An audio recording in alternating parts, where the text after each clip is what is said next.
Hello and welcome to episode 59 of the XboxEra Podcast. I'm Sikamikanico and I'm joined, as always, by Shpeshal Nick. What's going on? Is he ever going to stop that? No. Is he ever going to stop that? No? Or at least come up with a better one. And Figments, who's always happy and doesn't complain about anything ever. Hi. How you doing? I'm very well. And in a bizarre twist of fate, a short notice, a Wild Thomas Mahler has appeared on the XboxEra Podcast. The return. Is that a pipe I'm seeing, or is that soup? Yeah, it's a pipe. It's a proper pipe. None of this fake smoking. He's keeping it real. OG. How you doing, Thomas? It's good to have you back. I'm doing fine. Yeah, I just thought it would be fun to be on because Nick was always telling me, hey, you need to be on the podcast again after Ori launched, Will of the Wisps launched. And yeah, last time was really fun. So I thought, hey, I have some free time right now. So why not today? Why not indeed? Literally at the last second. Like I have my alarm set for 6:45 a.m. Australian time. And I woke up this morning, my alarm went off, and there was a whole bunch of DMs. The one from John saying we're going to delay by a bit. And then I saw one from Thomas. I'm like, I haven't heard from Thomas in a while. And I see a DM saying, hey, you guys still recording the podcast? I'm like, yeah. He's like, can I jump on? I'm like, oh my God. He's like, got up, got everything ready. Oh, yeah. So it is good to have you back. And it's interesting because we in the run-up to E3, we did have a guest scheduled for this week, which was Paris.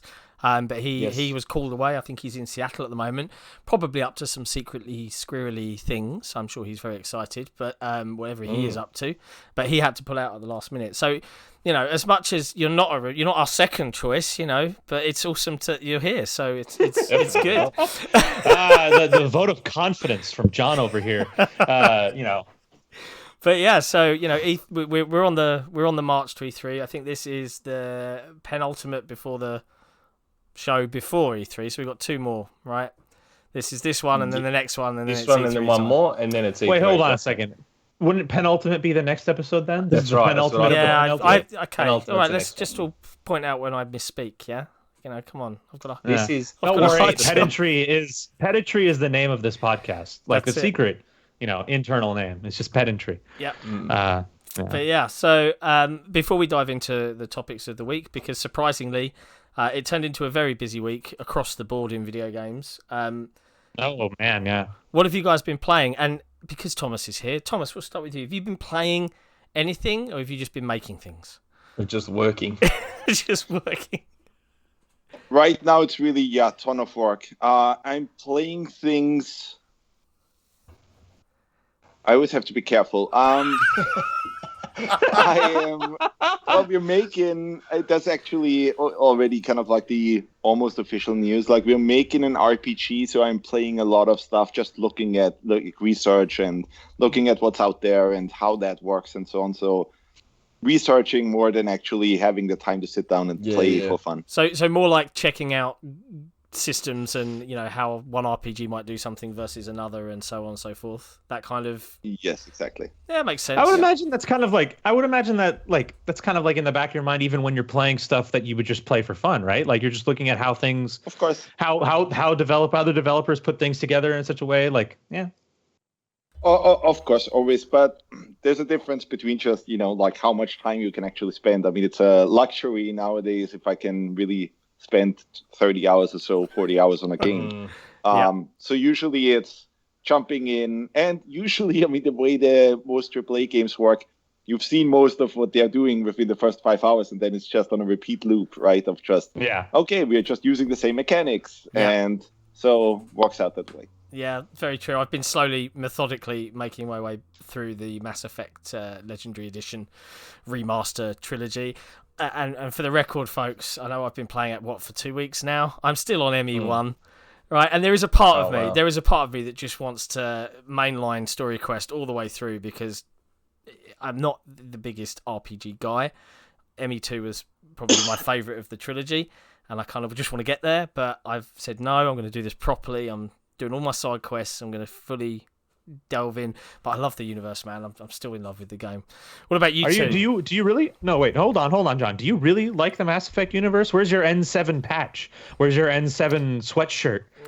Your N7 beanie? I'm not huge on video game merchandise. You know, I don't wear anything branded any of the time, except our own. But hold up the XboxEra shirt, yeah. Well, yeah. Hey, this is Xbox IP now. Yeah. This is an Xbox shirt now, okay? For those listening, it's Doom on his shirt. He's got a Doom shirt on. What about you guys? Just Nick, Rocket what have League? you been playing? Yeah. Call of Duty? Yeah, well, I mean, obviously I always play Rocket League, but Knockout City is becoming a new obsession now. Oh my God, same. Yeah. It is so fun. Yeah, my Rocket League partners that I've got are also now Knockout City partners. And it's funny, in our Discord, someone initiated it. Being the Rocket League master that I am, everyone in the Discord wants to take me down in Rocket League.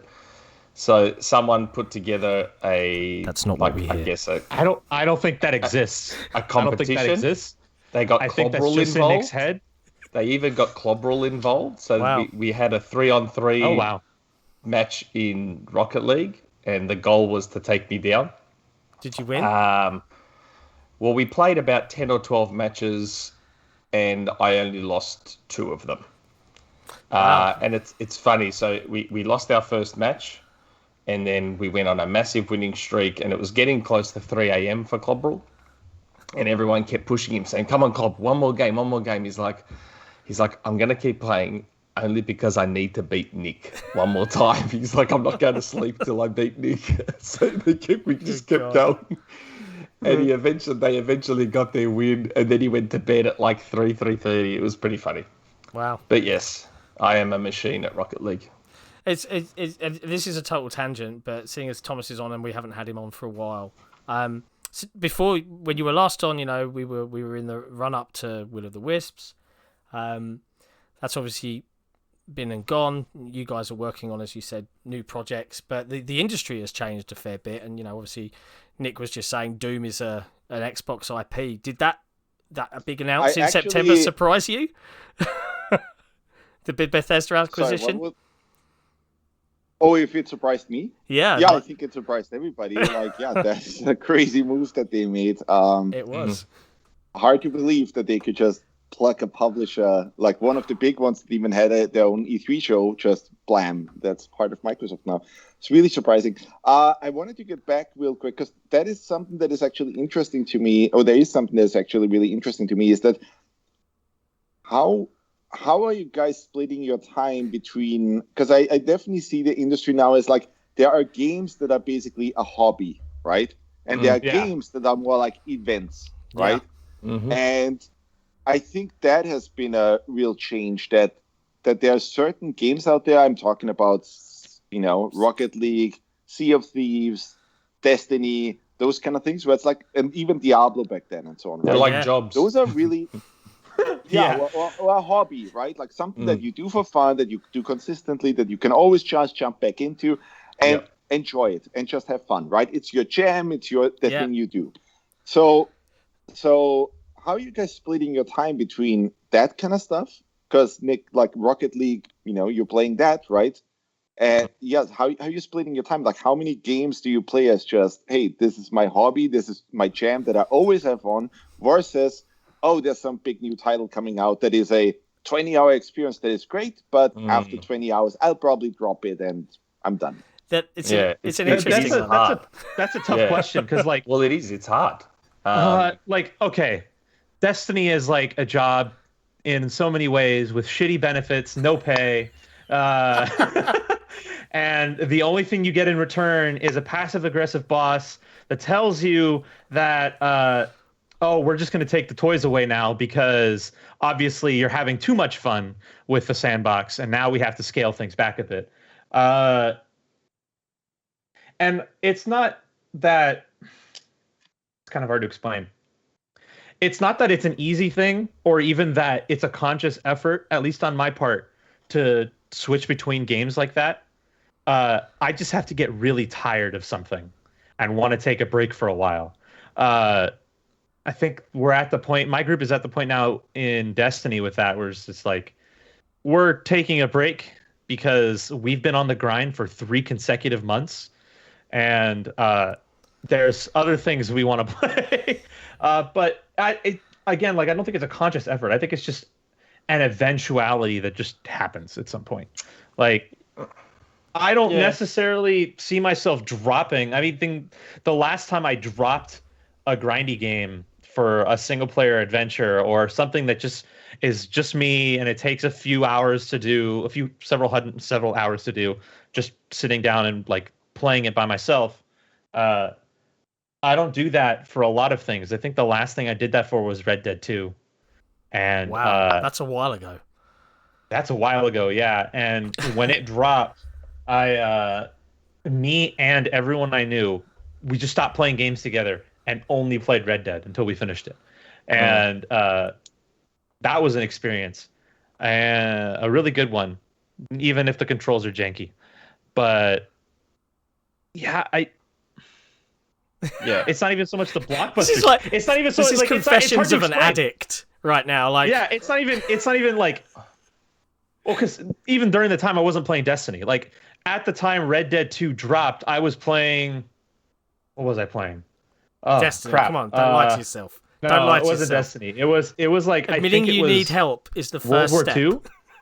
I think it was Call of Duty World War II. Actually, Wow. I think. But I actually think it's interesting what you're bringing up, though, right? That with these kind of games that are a hobby, I do think they're playing a lot with things that are just addictive, right? Yeah. Which just, well, this is really addicting, and you really have a lot of these moments of just, and I struggle with that, because obviously, hey, we're making an ARPG, and you have that to a certain degree, and you want that to a certain degree because it's fun. You want to, grind a little bit and get that shiny new weapon and so on, right? And then feel really accomplished and really cool about, like, I finally got this thing, right? Yeah. But it's an interesting space right now, like, and where really, like, there's certain games out there that are a hobby, and then also, like, hey, there's some of that addiction thing in there, I think, where people don't drop it, even though, hey, I don't enjoy even the experience that much, but I'm fucking addicted to it. And then you have the whole, well, here's a crazy block, but like your Last of Us or something, right? It's like you play through it, but I don't know anybody who plays through Last of Us and then goes, now I'm gonna do it immediately again, right? No. So, well, it's really you probably are. I was about to say, like, for example, I mean, look, I'm not one of those people that'll keep playing a game I'm not enjoying. I adore Rocket League. If someone told me I could only play Rocket League for the rest of my life, that'd be okay. You'd be happy. Yeah, that'd be fine. The other thing is, as I get older, so I'm almost 41. Do heroin for the rest of my life. I'd be okay. I'm almost 41. Like, the beauty of games like Rocket League and Knockout City is you can jump in for 5 minutes and jump out. You can jump in for 10 hours and jump out. Where if you're playing something like, be it The Last of Us or be it even Ori, like, you can't just jump into Ori for 5 minutes and jump out. Like, you've got to sink. You've got to allot a block of time to playing it and fully immerse yourself in it. And you can't always do that as you get older. That at least that's what I found. Like, I will say the Series X helps. Like, I wanted to go back to Ori for the Series X update, which, by the way, Thomas, thanks for ruining 4K for me. I turned on the 6K mode and I switched back. I'm like, because I've got the LG OLED here, and you're like, I went to the 6K before. I went to this. I started playing it at 4K 120 naturally. I'm like, oh my god, 120! How amazing is this? And then I'm like, I'll check out the 6K mode, see what it's like. And then I saw it. I was like, okay, that looks super sharp. I'll go back to the 4K. And the 4K looked so blurry after I had seen the 6K mode. I'm like, oh no, he's ruined 4K for me. Wow. It looks so good. I think it's just like you said, there's games that are just events. Like, you have to be there at launch for them because the conversation around those games is condensed to that time period of maybe like even up to a month from the launch. But after that, you don't see anyone talk about it anymore. And I think a lot of it has to do with being part of that conversation. I don't know, man. Like I have. There's I've, some part. Okay, there's some part of it that is like, I want to sit here and enjoy this massive event of a game and like consume it and just experience it and enjoy it. But I think there is a large portion of people, not to say that like the games like Destiny 2 don't do that, or like Rocket League, because the events in those games are very minuscule and you can have them back to back to back, or even stuff like Destiny has, well, you had to be there to see it moments, you know. But there is an element of, I want to be part of the conversation. I want to experience how people talk about the game after they've finished it, after, you know, they've experienced what it has to offer, because, you know, people just want to share their experiences with other people. Yeah, and I think it's very valuable for those big experiences to be like that. I think I play a fair amount of games. Like I played more games when I was younger, and obviously having a you know, 2 kids and a demanding wife and all these other things keep me very busy, along with my real job, which is getting more and more high pressured by the day. But when I was really addicted to Sea of Thieves, and it's funny, we talk about it now, like we're lucky if we play Sea of Thieves once a month, and that used to be our, you know, me and my crew, our go-to every Friday game. And we liked it in the way that a lot of these bigger games manipulate you in certain ways. Like, you have to be there, you have to do the daily, you have to be on for this or you're going to fall behind. And Sea of Thieves in some ways breaks that mold by, it doesn't really matter. I could start tomorrow and have never played and have everything does the same stuff as everybody else. It's only cosmetic. Now, that doesn't suit everyone because a lot of players are so used to that manipulation psychologically, the next best thing, the biggest shiny gun, whatever, that they don't like that and they feel that there's no point.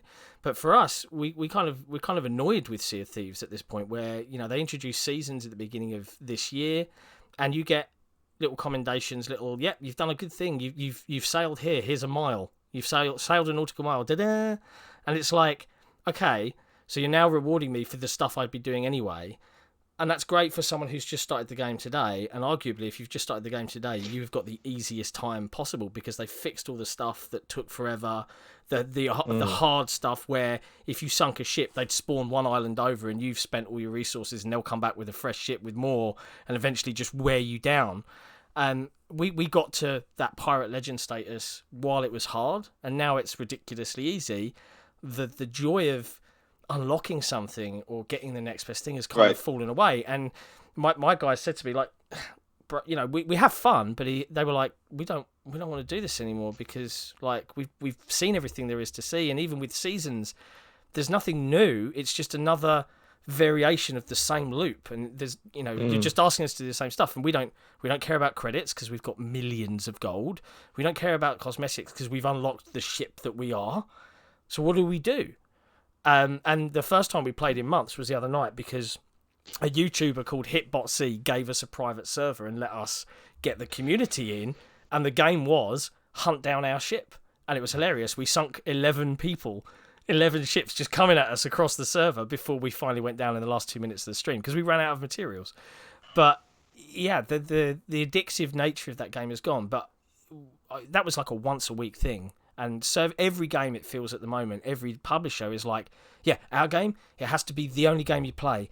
And we're going to have this event weekly and this event daily, and you have to log in and be in the zeitgeist. And, you know, I'm just too old for that.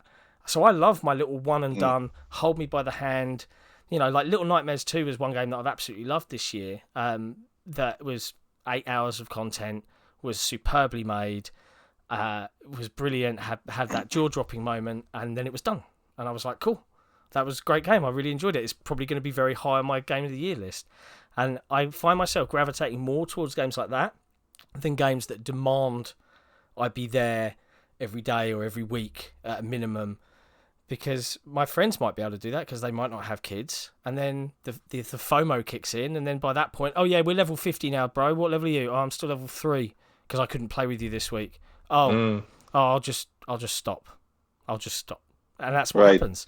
That's that bugs me. A really difficult problem to solve, though, in terms of game development, right? Because, well, what do you do, right? Like, how do you make sure you craft an experience that, you know, is great for people who put in a ton of time, people who don't put in that much time, And I do think there's something really interesting, though, with that feeling of exclusivity, right? Of, again, like I have to be really careful with how far I lean out of the window, but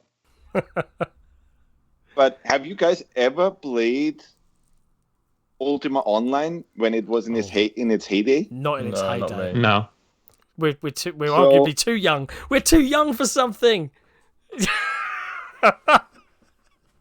Well, what was interesting about it was that I think they were so new to all of this, right? That they just had no idea they were just creating a genre, something completely new, and so on. And so what they did is they had these people that they hired, the game masters and so on, right? And they just created stories for, hey, you're on that server. We came up with a little script, right? Like, let's go through this little story. And you had to be there, right? Like, you had to be in the town to see that game master announce something, right? And say, hey, this thing is happening right now over there. Let's all go over there and check it out and so on. And I think that is something that is really interesting. Right now, I think a lot of games are just doing these loops all the time, right? But I think there is something really interesting there if you actually allow people to. Yeah, I have to be really, really careful. It's really hard. But if you allow people to have these kind of experiences where it's like you had to be there, and then you got something out of it, but still making sure that people who weren't there don't have that feeling of like, hey, I completely missed out, and you guys are 20 levels. Do you know what that reminds me of? All of that. That reminds me a little bit of DayZ when the mod first dropped, because there are moments that I played the mod when it was at its height, right before they delayed it for 4 years and took too long to press the buttons. And there were moments in that game where it was just carnage, and you felt like, because your character this is his one life, and if I die, I've lost everything. We've been playing for like 8 hours, and suddenly this truck comes over the hill, and we're like, everyone to the bushes, we're pouring gunfire into this truck. These guys file out, they kill 3 of the team, and they're like trying to get back in the server, but they've lost everything. So I've got their bodies there, I'm there alone, and the guys are looting, and I pop up, and I managed to take out this enemy team, and it was just this moment of like, I've never experienced that kind of the fear of loss, and no one else has experienced this right now, because this is, completely narratively mine. And that's one of the reasons I like Sea of Thieves so much, is because everything that happens is player driven, and everyone's experience is slightly different. So there's not so much a fear of missing out, but I had this cool moment, and I'm going to tell you about it in a funny way, or I'll show you in a stream. But you might not have that same moment because you weren't here at the time. And that's one element of, you can't capture that in game design. You can kind of build systems, I think, that can push towards that. You can build systems for the player to to drive that forward, but you can't guarantee it's going to happen every time, because there are many times we log on to Sea of Thieves and the right crews aren't on, and the server's dead, or it's full of sloops, and it's really boring. Right, but those times where you get that galleon that won't leave you alone, who's always on your tail and just a threat on the horizon, that's the bit that makes the game. That's just the difference between this immersive storytelling and scripted sequences and so on, right? And I do think, especially in games, immersive storytelling. By the way, this comes from me having spent the past 10 years on like games that were completely scripted, like just 100%. The one person that plays it has the same exact experience as the next person who plays it, right? But I do think that is extremely interesting, that whole space of like, let's give people some systems and some tools, and they might come up with really crazy shit. And especially they see, like, I don't know if you remember that video that went viral, right? Where that guy was finding some new player, right? And it was kind of like robbing him, right? But was being a gentleman about on it. DayZ. Like, explain the systems thing. Yeah, exactly. Yeah, get on your knees. I'm going to handcuff you.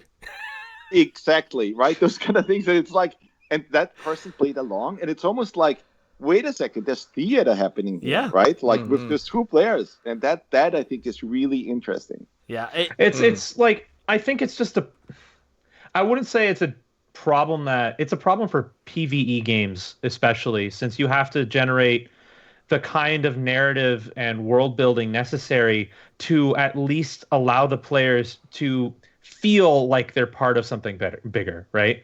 Destiny has been succeeding a lot lately with the last 3 seasons because Bungie decided to pour all their new budget, all the budget that they built up, the latest funding rounds or whatever, they pushed all that to the narrative team.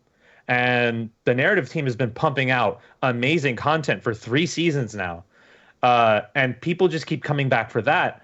But it's harder for PvE games to do that, again, because they have the onus of, well, we need to make it convincing narratively for the players to want to do this, not just put a carrot at the end of the stick. The carrot at the end of the stick, everyone expects at this point.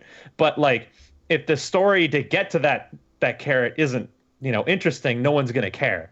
Like, they'll just get the carrot, ignore every other piece of content you've made, and then they're done, right? Yeah. But I think it's easier in PvP games like Rocket League, like Call of Duty, because each match is its own story. Like, well, I get what you mean, but it's a weird way to explain it. But like, you remember stuff. Yeah, you'll play like The Last of Us or Red Dead Redemption 2, and you remember the story for a while, but you're not going to go back to it. You've already beaten the game, right? Like, it's rare that there's a person that comes back and replays the single player games. But for multiplayer games, there's a new story every match. Some you're playing Search and Destroy in Call of Duty, and your team and your entire team's dead, and it's just you versus 6 people, and you manage to kill every single one of them and win the round. And then you keep winning and winning and winning, and then you win the match, and you just feel so great because those are the moments that you remember for months, even years, coming back to it, talking with your friends, like the water cooler moments that Xbox kept talking about. I've got a lot of Halo matches like that. But I think games like Rocket League and any game that is effectively, our game is a sport, it has a set of rules, and if you boil Rocket League down, it is football, right? It's rocket-powered football with cars. But because it's so concise and it's all about the skill of the player, yeah, you can play that over and over if you're good at the game because it's a constant challenge, right? You can you'll come across that team sometimes you back. Sometimes even when you're not good, like skill-based matchmaking has gotten to the point now where even average players are facing pretty decent challenges and they're feeling like they're progressing. They're feeling like they're coming up with new ways of manipulating the sandbox in their own way, And it's just like the things you see, like even in Knockout City, where you have like it's 3v3 dodgeball, right? Like playground stuff. And it's just so much fun each and every match. And each and every match feels like its own condensed story because the plays that people can make, the things you can do in that sandbox to come out on top just feel so good when they happen. Yeah. That you just keep coming back. I love it. Podcast, what have you been playing? PvE half an hour on game design philosophy. Yeah, I know, right? I will PvE say games definitely need to figure something out, though. Because we've gone off on so many tangents. Back to Thomas's original premise. Do you think, Thomas, that hardware can help with that conundrum? Like, because what I was going to say earlier when I was talking about Ori, the Series X has helped with maintaining connection to those single-player games because they sit in quick resume. So I went back to Ori because I wanted to get some more achievements. I'd play Ori for a bit. Someone would say, let's play some Rocket League. I jump into Rocket League, but Ori is still where I left it. So I go in, I play some matches of Rocket League, and then I'm like, cool, jump straight back into Ori where I was. And quick resume has helped me go back to a lot more single-player games, combined with things like FPS boost. So now I'm switching between Shadow of the Tomb Raider. I've gone back to the original Watch Dogs because it's FPS boosted. Recall, and they're all sitting in quick resume, and I'll jump back and forth between those and Rocket League or Knockout City. So I wonder if hardware can even help in some way with that. Couple of things, because we at Moon right now, like we've been discussing a lot of these things for the past 2 years or so now. So Nick, what you're bringing up is basically accessibility, right? Like this kind of just the comfort of well, I don't have to launch the game and this stops my other game. And now I have to watch a lot of these logos and intro animations and opening cinematic. And then, okay, load my game, load where it was, right? And then, hey, it takes a minute to load the game. So that's just a drag, right? And that just, in a perfect world, that stuff would not exist, right? So, but that's just the whole accessibility there. Just always the idea should be make it as easy as possible for me to get back to where I've been with the press of a button, right? And interestingly, I think that's actually one of the reasons why a lot of people play on phones or the Nintendo Switch, right? Because you have this whole, hey, I press the button, boom, I'm back right where I was. And for some reason, well, that wasn't the case with, if you sit down on a console, you still have this feeling of, okay, I need to sit down, I need to take the time, I need to launch the game, I need to go through all this stuff, I need to load the thing, and so quick resume is a really good thing. But that's just the accessibility layer. What I find interesting to what John brought up is the whole, I think what's happening right now a lot of times in live games is that it's all a bunch of Skinner boxes, right? It's all a bunch of, you get your little reward there, right? And just do it again and again and again. And we always give you that little piece of cheese, right? Yeah. And I think that works for a lot of people that, again, like get addicted to that, right? And just want to get their little kick. That might not even, a lot of people, those people that really love this stuff might not even be hardcore gamers, right? Because it's just, hey, I get my kick. It's a little bit of entertainment. I get my kick every day. It's fun. It's the same thing that Clash of Clans are doing, right? How many people do you know that play Clash of Clans for whatever, how many years, right? And it just, hey, they're not gamers, but they get their little kick out of that. It's a little endorphin hit. Thanks very much. Exactly. I feel good about opening the box. Exactly. And I think there's value to that.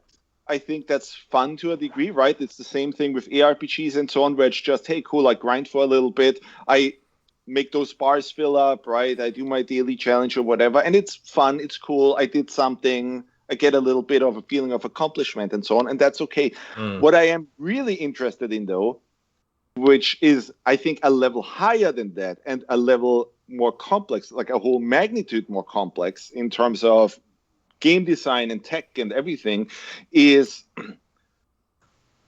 when you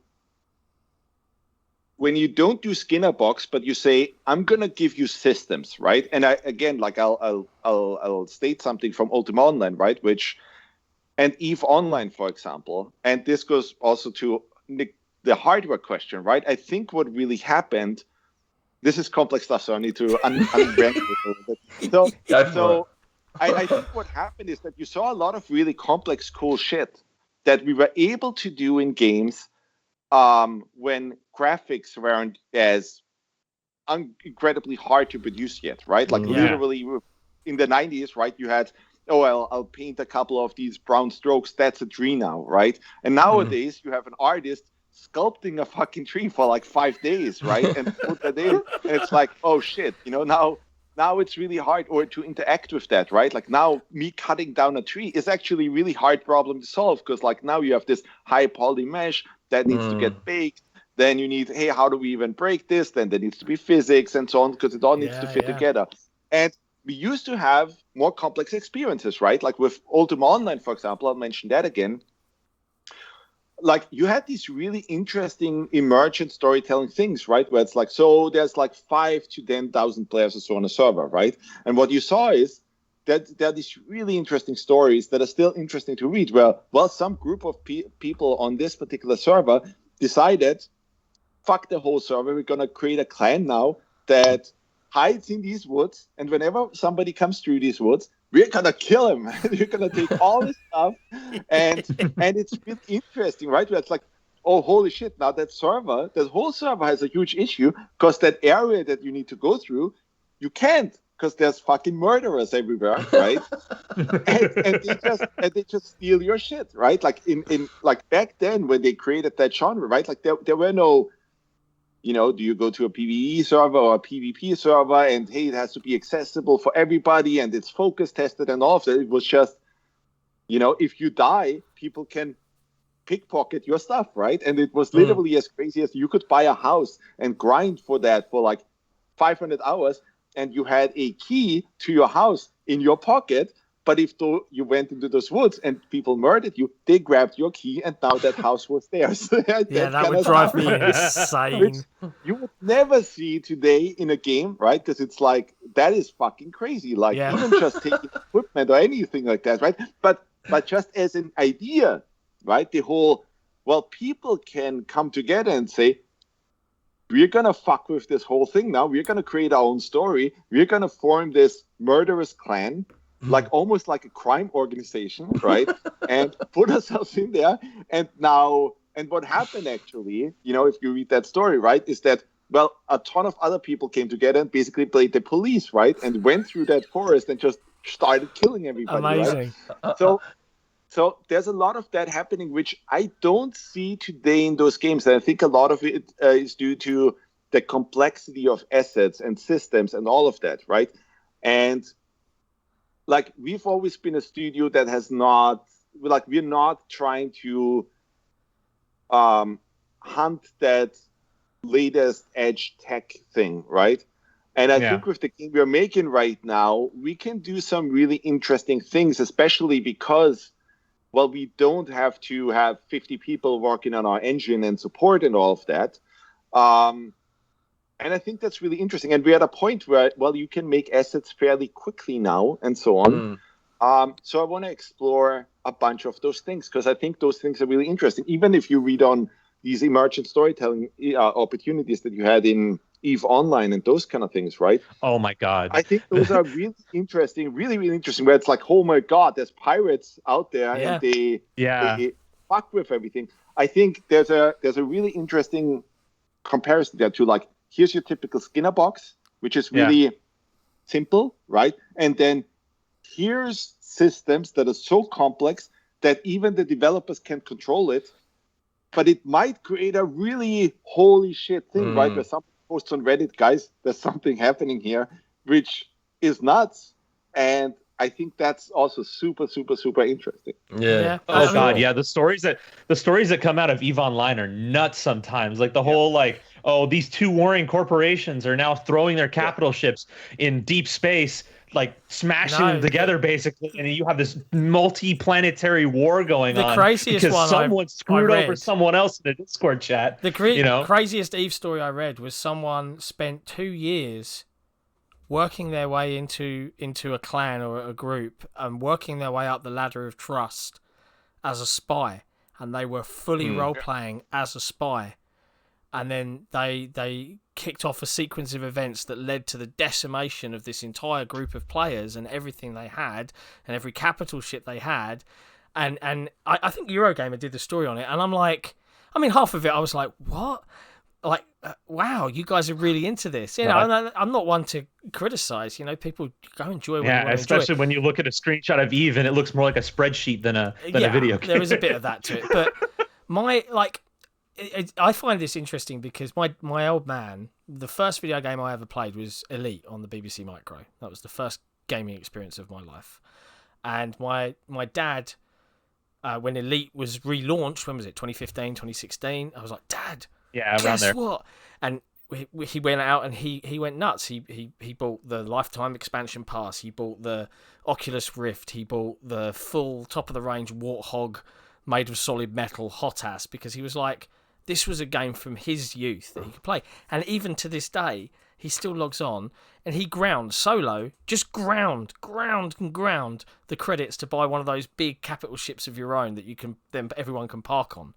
But that's all he wanted to do. He just wanted to play that game, and he wanted to. And my friends and I went and played with my father, and there's like 30 years between us. But what happened is because we play lots of games, eventually we were like, and we've run the end, we've ground everything. I've got the ship I want, I've got the lasers I want, etc., etc. And then suddenly he had to run the ship on his own, and he was like, and he was genuinely sad. He was like, I guess I'll just sell it.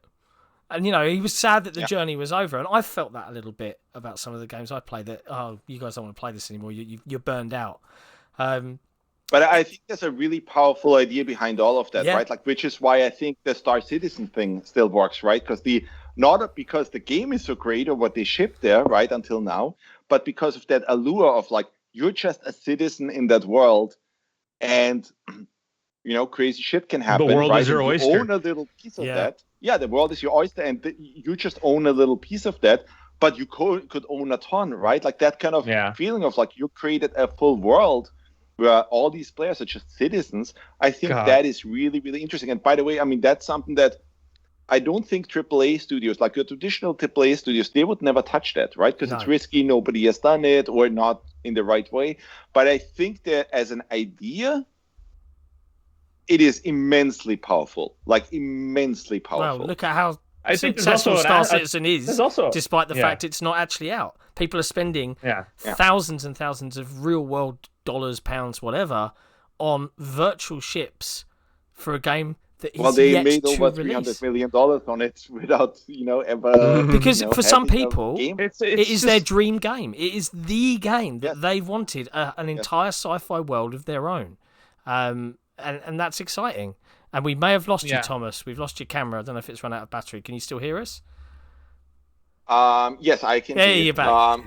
There we go. I think it's a weird camera thing where sometimes it's running out. I have it on USB. I hope it stays. It'll be the fine. Podcast.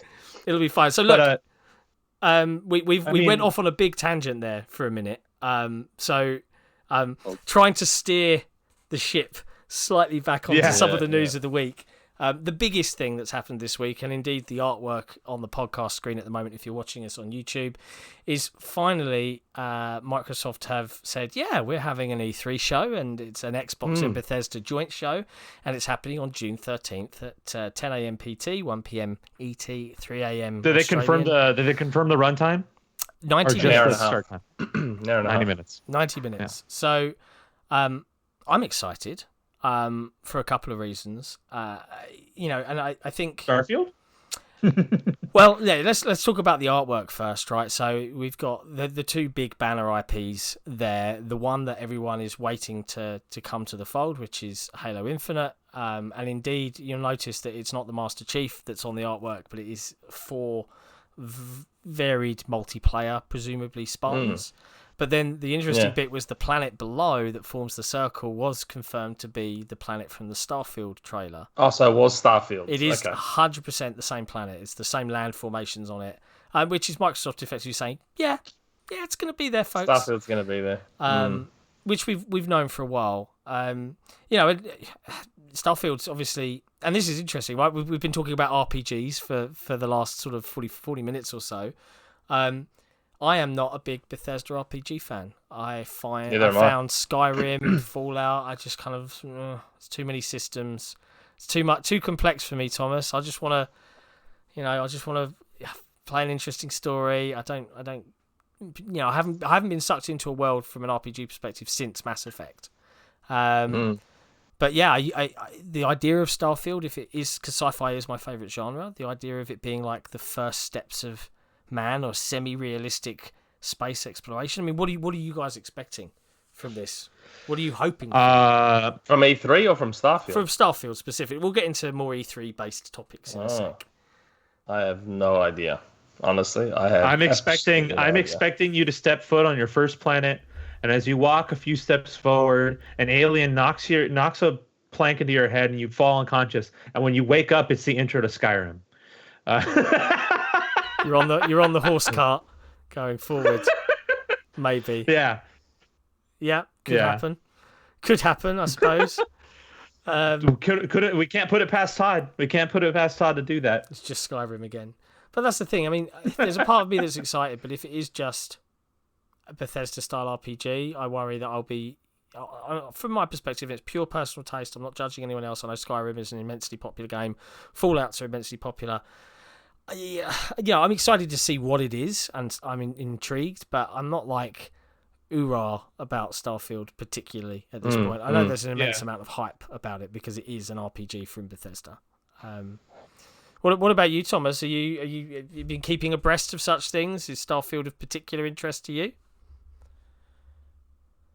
First of all, I think my camera is overheating, so if you're losing me, right, like I think it's that. Well, I don't know anything about Starfield and what it is. I mean, they only, announced it there. Yeah. I I've always been a fan of Oblivion and Skyrim, even Morrowind back then. I think it's just going to be interesting to see kind of like where the studio is now. I think they had some trouble with Fallout 4 and then Fallout 76. Yeah. So I really hope that they are getting back to super high quality, and so on. So, Yeah. Debatably high quality. I mean, let's face it. I don't think a single Bethesda game has launched without an egregious amount of bugs in the last 15, 20 years. It's almost part of the charm, the Bethesda jank. But it is like people forgive it because, these games are such massive scale and you can do so much in them that it's ridiculous sometimes. Oh, like in the small stories that they tell, like there's a scene in Fallout 3 where if you go underneath the grating underneath this cafeteria, you see all the forks on the ground that people have dropped through the grates, and you can just like I don't know, there's just a small bit of like human world building in there of just like people got so lazy that they started like dropping forks and they just went underneath the grates and they're just a mess of forks down there. I don't know. I think the small things are really cool about those games. Yeah. But E3 in general, I mean, I think we're gonna probably push an article next week on XboxEra to put forward our predictions, predictions. We could probably do some of our predictions right here. Well, yeah, we could. Nick's not allowed because he knows far too much about what's going to be on the show anyway, and that's just ruining it for people. So if you're curious, the predictions article will not involve Nick whatsoever, because that would just be unfair. That would just be a rumor mill, not a prediction book. But I think just for those that enjoy our live shows, I know we live streamed the July show last year. We will be live streaming E3 this year. So I think we're planning on a half-hour pre-show, so we'll all be here half hour before it starts. Enjoy that. 2:30 a.m. We'll see you bright and early. And 90 minutes, and then we'll stick around for however long Nick can keep his eyes open afterwards before we let him go to sleep. But then I think the You Had Me at Halo team will be jumping on and doing a live stream of their own. Nick, has there been like what E3 have you like been able to see at a reasonable hour, Nick? I've been able to see a few of them, but pre 2020, Microsoft had gotten into a rhythm of doing them at quite a reasonable time, I think. Yeah, it was normally I think 4 p.m. my time, which would have been like, I don't know, 1 midnight for you, depending upon time zone. Yeah, no, I know there was a couple of Xbox. Maybe I'm confusing it with other events like XO or something, but I swear that they had done a couple of events that were at quite a reasonable time for me, like 6 or 7 a.m. I can't remember. Maybe I'm getting confused with another event, but yep, 3 a.m. It's going to be fun. Yeah, but yeah, you better take a nap before that. He's probably just going to play Rocket League and power through, knowing him. Let's be honest. Probably. Talking of other E3 news, apparently there was a big leak, an industrial. I think it was someone from Video Game 24/7, VG 24/7. Alex, can't remember his name, posted that it's probably one of the bigger, and it wasn't just here's a list of everything in bullet point form that's coming from this publisher. It was assets, video, the whole shebang of their show. I think, and Nick, you confirmed it was Square Enix that had leaked their show, or the show had been leaked? It was Square that had that breach, whatever it was that journalist mentioned. Because I know when he tweeted out, everyone was like scrambling to find out who it was, and I mean, look, personally, when I heard that, I just assumed Microsoft or Ubisoft straight away. Leaky shit. But Microsoft. then he posted a follow-up tweet that it was out of character for this publisher. So all of a sudden, everyone, as soon as he tweeted that, my gut instinct was Nintendo or Square. Yeah. Because they don't really have leaks often. Yeah, Nintendo especially. Not massive ones anyway. Mm. And then I asked around and someone said it was Square. So I tweeted that it was Square. And of course was met with a lot of... The usual crowd? Yeah. What would you know? And Reset era. Look at him chasing clout and da. Turns out it was Square. Cashing in that clout card, Nick. Yeah. But, I don't care about Square's games anyway. But it's not just been an Xbox sort of focus week, as an Xbox podcast. But I think, did you guys catch the Horizon Forbidden West gameplay demo from PlayStation? Did you guys catch that? Yep. Nope. I did. Looks It like started at 7 a.m. Looks like a very pretty game. It's Yeah. got to be said. I didn't watch it. Namely, hero lighting aside. Yeah, that was a bit odd. Like she was That's always perfectly strange, lit. isn't it? The hero lighting, like even when she's in shadows, she's lit. It looks jarring. Does it look like what you would expect from like a multiplayer game where you have to have someone visible at all times because nobody can see in the dark? I don't know. It was just an odd design choice. And I've seen a side-by-side video of Zero Dawn and Forbidden West. In Zero Dawn, when she's in shadows, she's in shadows. You can still see her, but she's obviously in the dark. But then in Forbidden West, it's like they almost try and avoid shadow. And even when she's in it, her hair still has a tint on it and it's still lit. She's using Timothée. Yeah, it's just... I don't know. It's really just a film thing, right? Like usually what you do, and it might just be hey, we can do this with hardware now, right? Because lighting scenes always used to be extremely expensive, still is. Yeah. And I think what they're doing there is just, hey, they have their own set of lights for the character, right? You do that in film all the time, that you light your characters with like, hey, here's a front light and then here's a rim light so that it really stands out really nicely and so on, right? And I think they just decided it's just an art direction thing that, hey, just the character looks cooler if those lights are on her. Done. Mm-hmm. Yeah, I think as well, like I remember when Horizon Zero Dawn came out, the game's photo mode was used a lot, and lots of people post some hero poses of that character. She was very popular. Maybe they're just our audience really enjoyed that. Let's make her look as good as she can at all times. Makes sense, But I thought the game. I mean, if I'm being honest, some of the big AAA stuff, it's kind of like, you've got all the tick boxes. Grapple hooks are a big popular thing now. Hang gliders are a big popular thing now. That's what's going to be in the game. Very, very Breath of the Wild. I mean, there was a lot of comparison to Breath of the Wild when Zero Dawn came out, and how limited Zero Dawn was in its traversal and exploration compared to Breath of the Wild. So they obviously took that on board, like clearly when you see. Yeah, there's nothing wrong with that. Yeah. No, not at all. It looks really good. So I'm curious. They didn't give a date, and considering we're nearly halfway through 2021, I am curious if that's planned for the end of this year. But we do know that at the moment, Sony certainly aren't a part of E3. I don't know if they've got anything planned for later on in the year. I think I'd say they'd have something. They've got to have, right? Yeah. But God of War or Ragnarok, or whatever they're calling it, was meant to be this year. I don't think that's happening now. Surely. I think that's going to make it either. I feel like that's probably going to be pushed to mid 2022, if not fall 2022, to be honest. Interesting times. What else interesting happened this week? Some really, I have to talk about this one because I really, really loved it.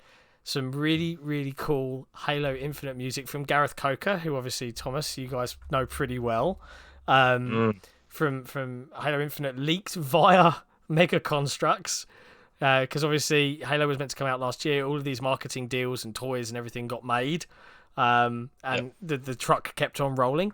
And someone found some of these audio files from the Megacontrux site. And the music is so Halo CE that I was like, yeah, this sounds great. Like, really good. So if you haven't heard them, I don't know if they've been taken down. Go and find them. They are worth listening to.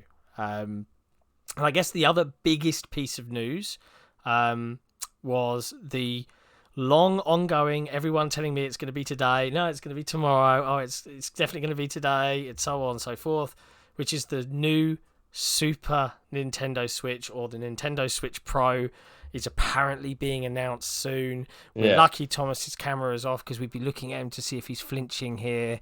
If he knows anything about it, yeah. I mean, what's the expectation here? Is this just going to be a Switch that it can upscale properly to 4K? Because the rumor is that it has DLSS from NVIDIA capability. Okay, is the rumor? That's the rumor. I don't know 100%. If everything that's been floating around about it is true, then it should be very, very exciting. I'm trying to see. Let me just read my DMs here. If I can say, I just want to see if I can say something that I've been told about it. Hold on, where is it? Is it replacing the original Switch though? I believe so. Look, I think I've got a funny feeling we're gonna, because everyone was saying, "Oh, it's being announced today." I didn't think that was the case. I have a sneaky suspicion that we'll get our direct announcement and the direct itself probably later in the week, like Thursday. Because apparently someone said something like Nintendo of America is closed on Fridays or some crap like that. So I have a sneaking suspicion we'll get our Switch Direct later in the week, like Thursday, I reckon. Name-wise, I'm sticking to my Super Nintendo Switch. I think it's crazy that Nintendo, they have to call it that.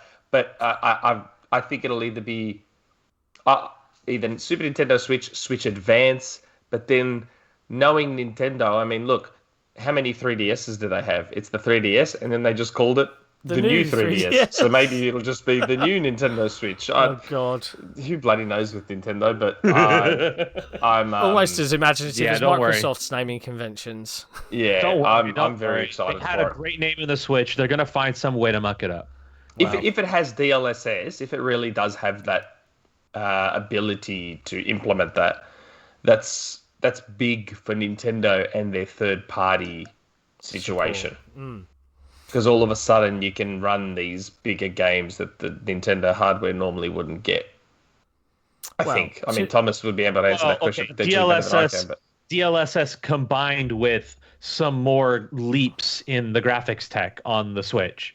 Like, DLSS by itself isn't going to solve any problems. It's not going to suddenly magically make Breath of the Wild, like, run better at, 4K upscaled from less than 720p. Nintendo devs to go in and suddenly re-edit a bunch of previously released games, a la Microsoft, etc. Well, that's the thing. A lot of Nintendo's games already run at an unlocked frame rate. Interesting. So I assume on the Switch Pro, they'll just run better. DLSS doesn't really have that much of a benefit the lower you go, though. Like, 720p is like the minimum to get a good 4K image out of it. And that's still with a little bit of caveats. But I think DLSS by itself is nice, but it's not going to be the game changer. I think it still needs a little bit of a better. I think it'll help them pipeline. I'm curious to see what comes of it. And I guess the last piece of news before we jump on to Rumourmill and community questions and all of that fun stuff. Oh, yeah, my Rumourmill. Was Far Cry 6 also got revealed. Which, interestingly, I think the game director is Ted Timmins, who used to be ex-Lionhead and worked at Rare on Sea of Thieves, funnily enough. But I know there's been enough Sea of Thieves for you for one podcast, Nick. So I won't say that word again. All right, I promise. Mm-hmm. But yeah, Far Cry 6 looks really pretty. Again, though, this is the thing with Ubisoft games in general. They're all the same underneath the hood. They're set in different places. I can't wait to climb 50 towers to unlock parts of the map. I just can't get enthused. Like, more power to the people that love to go and play that stuff. But it's not going to be something that is particularly on my must-play list. Like Assassin's Creed Honestly, Valhalla, I poured 90 hours into it, and I just felt again, okay, I've seen all the gameplay loops now. I've just got to do them a bunch of times and get some cutscenes between them to get to the end of whatever convoluted tale you're Did Valhalla have the same issue that Odyssey had, where like the level grind was so ridiculous and you needed to be specific levels to get certain parts of the story done? I don't know. Origins has that. It's just I just ran out of steam. Sometimes games can be too long, right? I get it. You want to make your service game and just keep releasing more things to do, but if it's the same thing with a different hat on, I'm not going to play it. I don't know, but honestly, it looks 20 very hours pretty. is fine. It looks very pretty. So look, before, I mean, have you got a Rumourmill this week, Nick? I do. Remember we said last week I've got 2 left over for this week. Okay. In that case, I don't know how much I'm going to play. Excite people, but... Now, if anyone caught our podcast last week, the copyright people for Bananarama came after us because of the track. So I've got a new track today for the Rumourmill segment, and I hope you enjoy it. I'm just going to play the jingle now. I love this. What jingle. is it? You have to go back and watch the video. That's what's fun. You can't even see it. Oh no. No. It's good. You just have to trust me. It's just as excellent, I think. It's a little bit funkier, but whatever. But anyway, Nick, what have you got for us today? Okay. All right. So I said last week that I don't know if even people were going to be happy about these rumors, but I'll go with them anyway. So for the people who love and or hate money hats, I have been told that Sony is up to their shenanigans again, and the new Bioshock game is being money hatted by Sony. Yep. No. What exclusive for 6 months or a year? I don't know if it's timed full. I'm going to guess timed. I'd be shocked if 2K took a full for that one. I'm just going to assume timed. That's like a reverse 360 scenario because they got the first Bioshock as a timed. Yeah. Did the first Bioshock end up coming to PS3? Yeah. Oh, it did. Okay. It did eventually. Yeah. Yeah, so I've been told that the new Bioshock, whatever that is being or has been one or the other money hatted by Sony. So it looks like if you're on Xbox, you might have to wait a little bit longer for that Bioshock game, I think. I hate that phrase. I hate the phrase money hat because it makes me picture a hat made out of pound notes. Yeah, but that's what it is. Now, like people in an executive board wearing hats made out of money. Yeah, I've got to be careful with this next one. I got 3 bits of information from 3 different sources, all on the same IP/franchise, Assassin's Creed. And I'm piecing these together, and I need to word this in a way where I can try and dodge the article writers that are going to misquote me inevitably and say stuff that I didn't say. So I've got to be careful about what I say here. Good luck. So the info I got was on I believe I don't know if it's the next Assassin's Creed or if it's something they're planning for a future Assassin's Creed. Let me make that clear because I don't want someone to turn around and say, oh, next year's Assassin's Creed. But it's either, I think it's a future one. It's something they're planning. I've also been told that I think Ubisoft have tried this before and it didn't work. So I think maybe they're having another crack at it. So there is the possibility, God, I need to be so careful here. There is a possibility that there's going to be an AC sometime soon in the future or whatever the case may be, that it could possibly be a free-to-play Assassin's Creed game, so a multiplayer-focused one. It might even have, like, raids and everything. Okay. Yeah. Again, that's why I'm trying to word this correctly. Okay. Yeah. I believe they're fiddling and they're tinkering with the idea of like a free-to-play, multiplayer-focused Assassin's Creed game that could have like raids and stuff and everything. And apparently they have... So an MMO. I'm not saying that. I don't know if it's an MMO. That's not what I haven't heard the word MMO used at all from any of my 3 sources. Well, if it's got raids, it's probably MMO-like at least. I don't know. I've never played an MMO to know. And I believe it's an idea they have toyed with before, and it never really went anywhere. It never gained steam. It never gained traction. But I do believe there will be an AC game, an Assassin's Creed game in the future. I don't think it's going to be the next one. I don't know. Okay. But they might be looking at a multiplayer-focused, even a free-to-play one. Wow. Yeah. Intriguing. Which would be very interesting. I mean, I haven't played it. I own it because, we all bought it for like however cheap off City Keys. But Unity. Assassin's Creed Unity, doesn't that it had some sort of co-op-y thing. 4-player co-op. Yeah, it had a versus mode in there, I'm pretty sure, where one person could try and hide. I can't remember the details now, to be honest with you.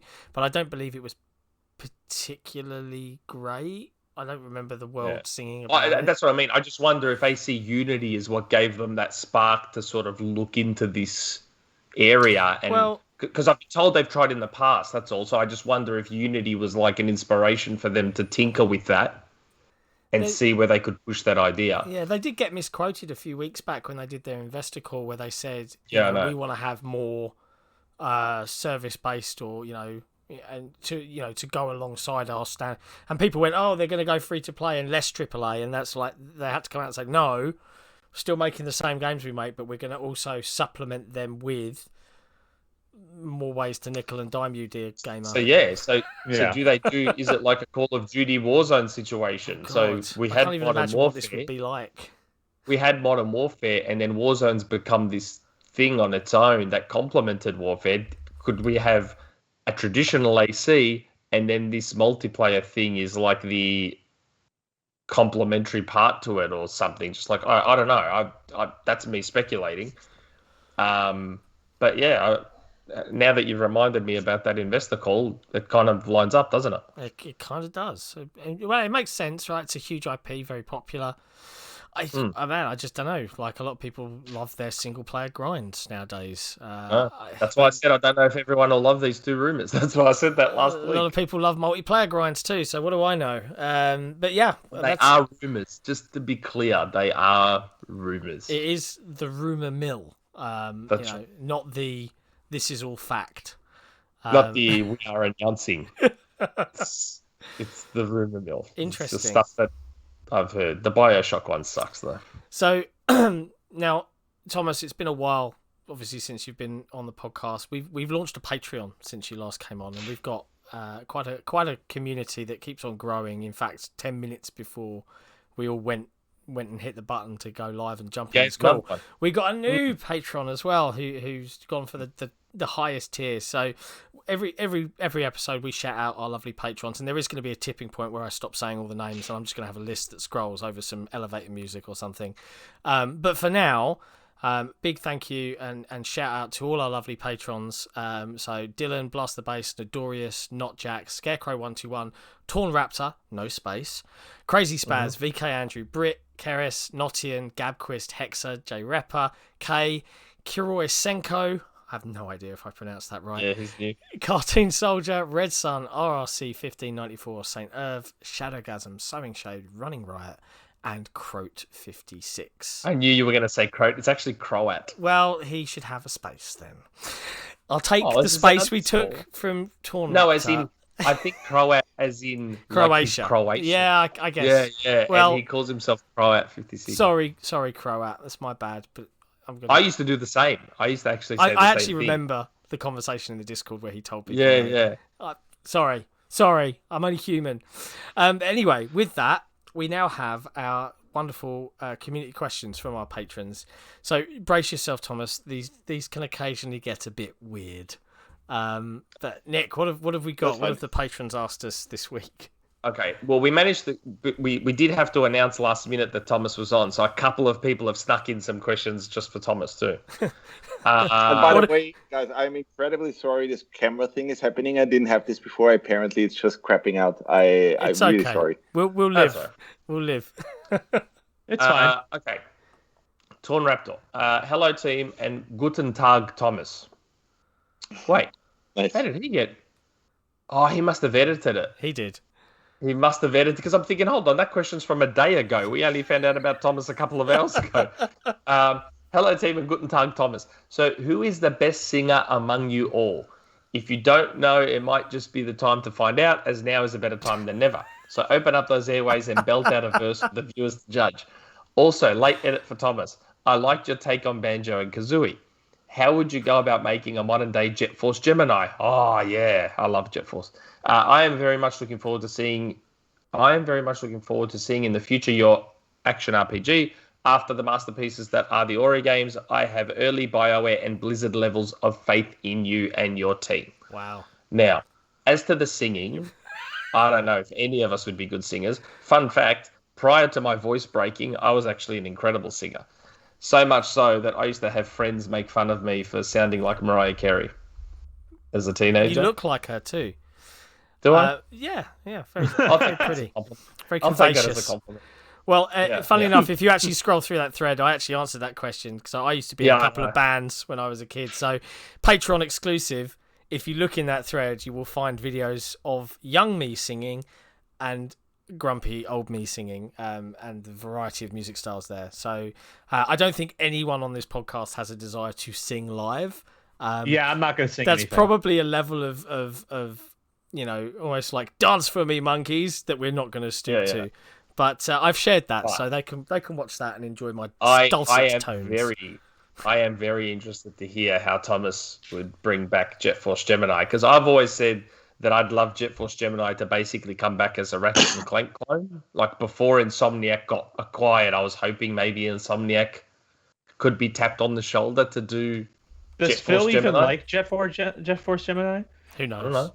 I'm pretty. Was it Jet Force? Was it Jet Force or Brute Force? Jet he didn't Force. like. Brute Force he hated. Force Rare. No, that's what I'm saying. Like, which one did he not like? Was it Jet Force or Brute Force? Brute Force. It was Brute Force, right? Yeah.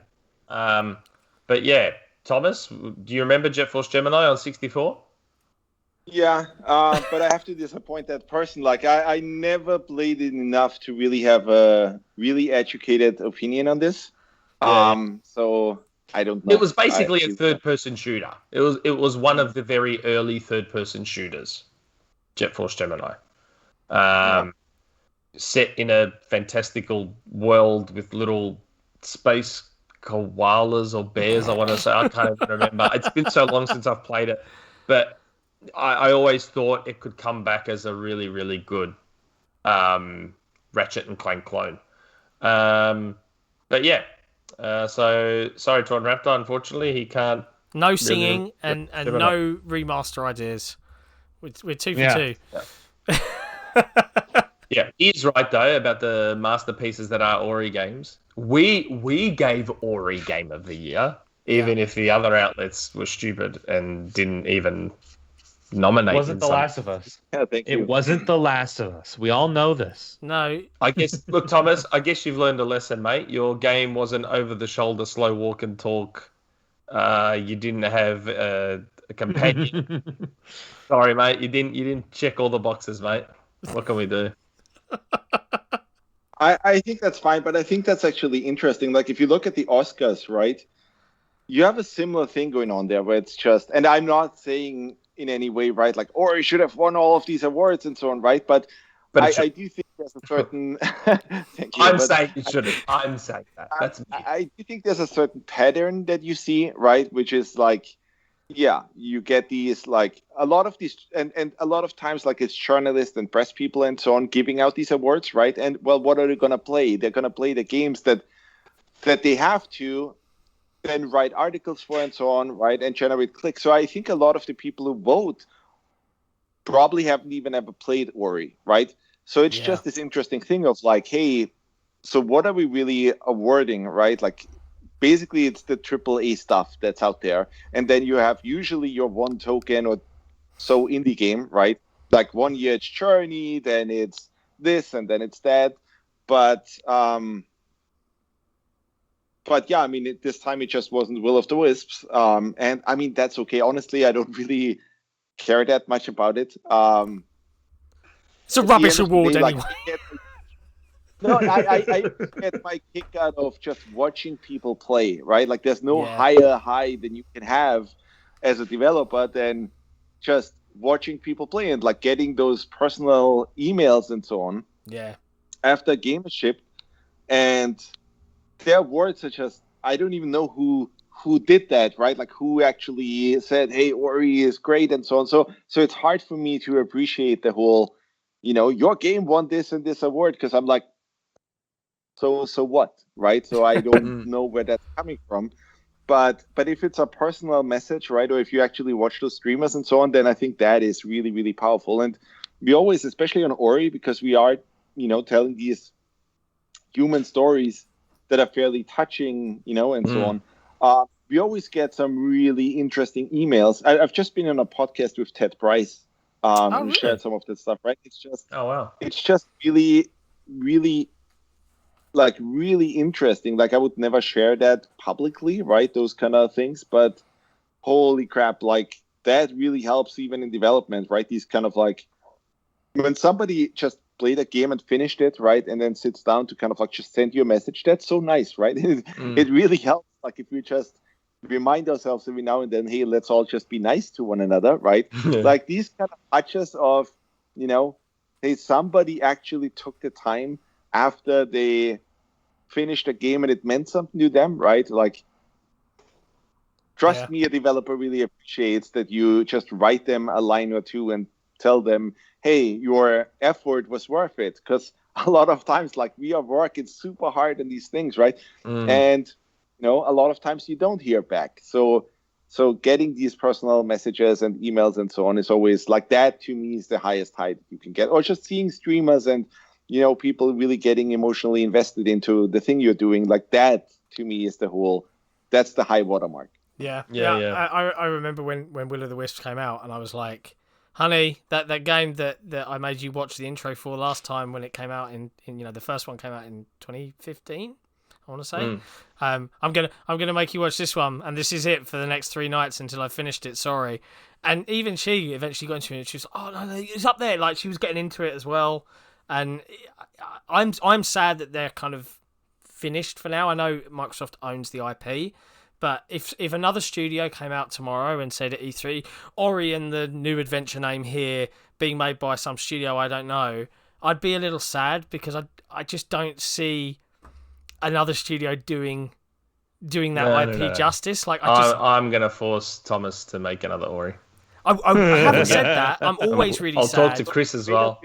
Wait a bit to see what we're doing right now, right? Because obviously, like right now, I can confirm, like, we're not making another Ori game right now. We're really, really busy with this ARPG that is so hard. Like, we're trying to do really crazy, revolutionary things, but we're trying to push the studio into a direction where we know we don't have all the resources in the world. We're not, you know, a Sony-sponsored huge thing, and like, we don't want that, right? We had chances where we could have taken on quite a lot of investment and scaled the studio and so on, and we specifically had to say, no, we don't want to become that kind of thing. But what we are doing is we're looking at, well, what are the experiences that a studio like Moon Studios can create that would never come from a AAA studio, right? They would never do it.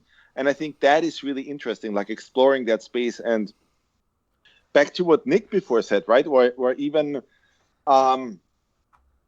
if you look at the current landscape of console gaming and so on, I look at the PlayStation 5 and the Xbox Series X, right? Like, one interesting email thread I always had with Phil Spencer and all of these things was just regarding the controller. Because I hate that there's no evolution happening. Like, yeah, cool, now you have, you know, like, the pad is a little bit different or has other grips, like they're more grippy than before. The material is a bit different. But what I would love to see as a developer is, well, give me new ways of what new input, like just a new input device could open up whole new genres, right? You could do otherwise. And we don't see that. And I think right now I think what is hurting the industry a lot is that I'm missing that innovation. Like, I mean, you guys are old enough to understand when we went from like those 2D consoles, 16-bit, right? 8-bit to 16-bit. Those were huge changes. And then going from 16-bit to seeing Mario 64 for the first time, that was unbelievable. That was just holy shit. And I think you then still saw good changes being made to the, you know, GameCube, PlayStation, Xbox era, and so on. But if you look at the change of how we play games from like the last decade, 2010 to 2020, has it changed that much? Nope. Probably not, right? Like, I could probably take some first-person shooter from 2010 and put it right next to something that launched in 2020 and be like, you know, it's still kind of similar, and we still even play it in a similar way. And that, I think, is a bit of a shame. And I think that is hurting the PlayStation 5 and Xbox Series X and so on quite a bit these days, because, like, there was just a Kotaku article out, right, where they literally just wrote in, hey, you still don't need to own a PlayStation 5 because there are no right now that you need to own. That's caused quite a few hot takes. Yeah, sure. But But I think to a certain degree that's true, right? Like there's obviously been issues with kind of like the shortage of chips silicon, and so on, and you can't even get it. Oh, but God. also, if you just look at, well, what are the experiences that you can play on these consoles right now that you just couldn't anywhere else, right? I draw a blank. Yeah. And that to me is a problem. And I think a lot of times, like, it doesn't have to come through hardware or even input device. It can also just come from software. Like, are you doing things that are new and fresh and couldn't have been done before, right? Or not? And I get it, even from a AAA perspective. If you look at it, why take the risk? Yeah. You know, it's a good business anyway. Why take the risk, right? But I think every now and then when you take the risk, well, you create a new segment, right? You create something where it's then, holy shit, that, you know, now everybody's copying you, right? So I think there's something interesting there, right? Like, I think generally the industry is in a good state right now where you see, you know, like where you have these segments of like indie and then the kind of thing that we are, which is not really indie anymore, but, you know, you're still smaller.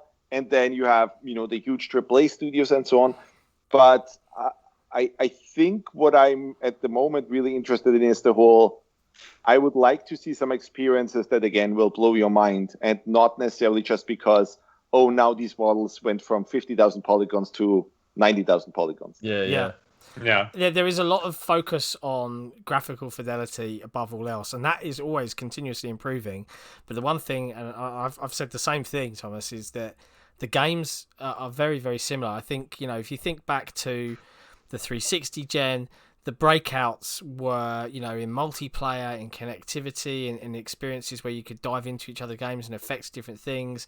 And then I feel like the biggest thing to come out of the last generation, so the Xbox One, PS4 generation, was Battle Royale. And arguably, you know, and that I'm being somewhat flippant when I say this, but it's just a game mode.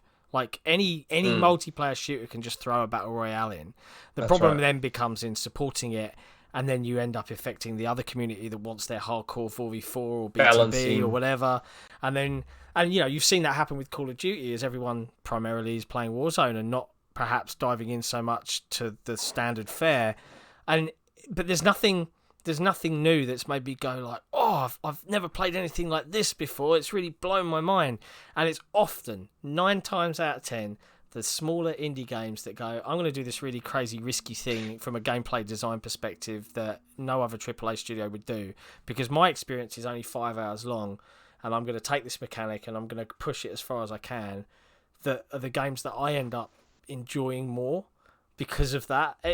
It bugs me, but yeah, it's a business. I get it. You know, AAA, they got to make their money back. They can't just take the risk, because if it flops, it could be the end of a studio. I think there's an interesting space there now where with indie, you see a lot of that they can take a certain mechanic that hasn't really been tackled yet and drive it, you know, like really do something interesting with that, right? Yeah. But then I think the AA space, or whatever we want to call it, right? Like, I think they have a huge opening now because they don't have to do what AAA is doing, and they shouldn't.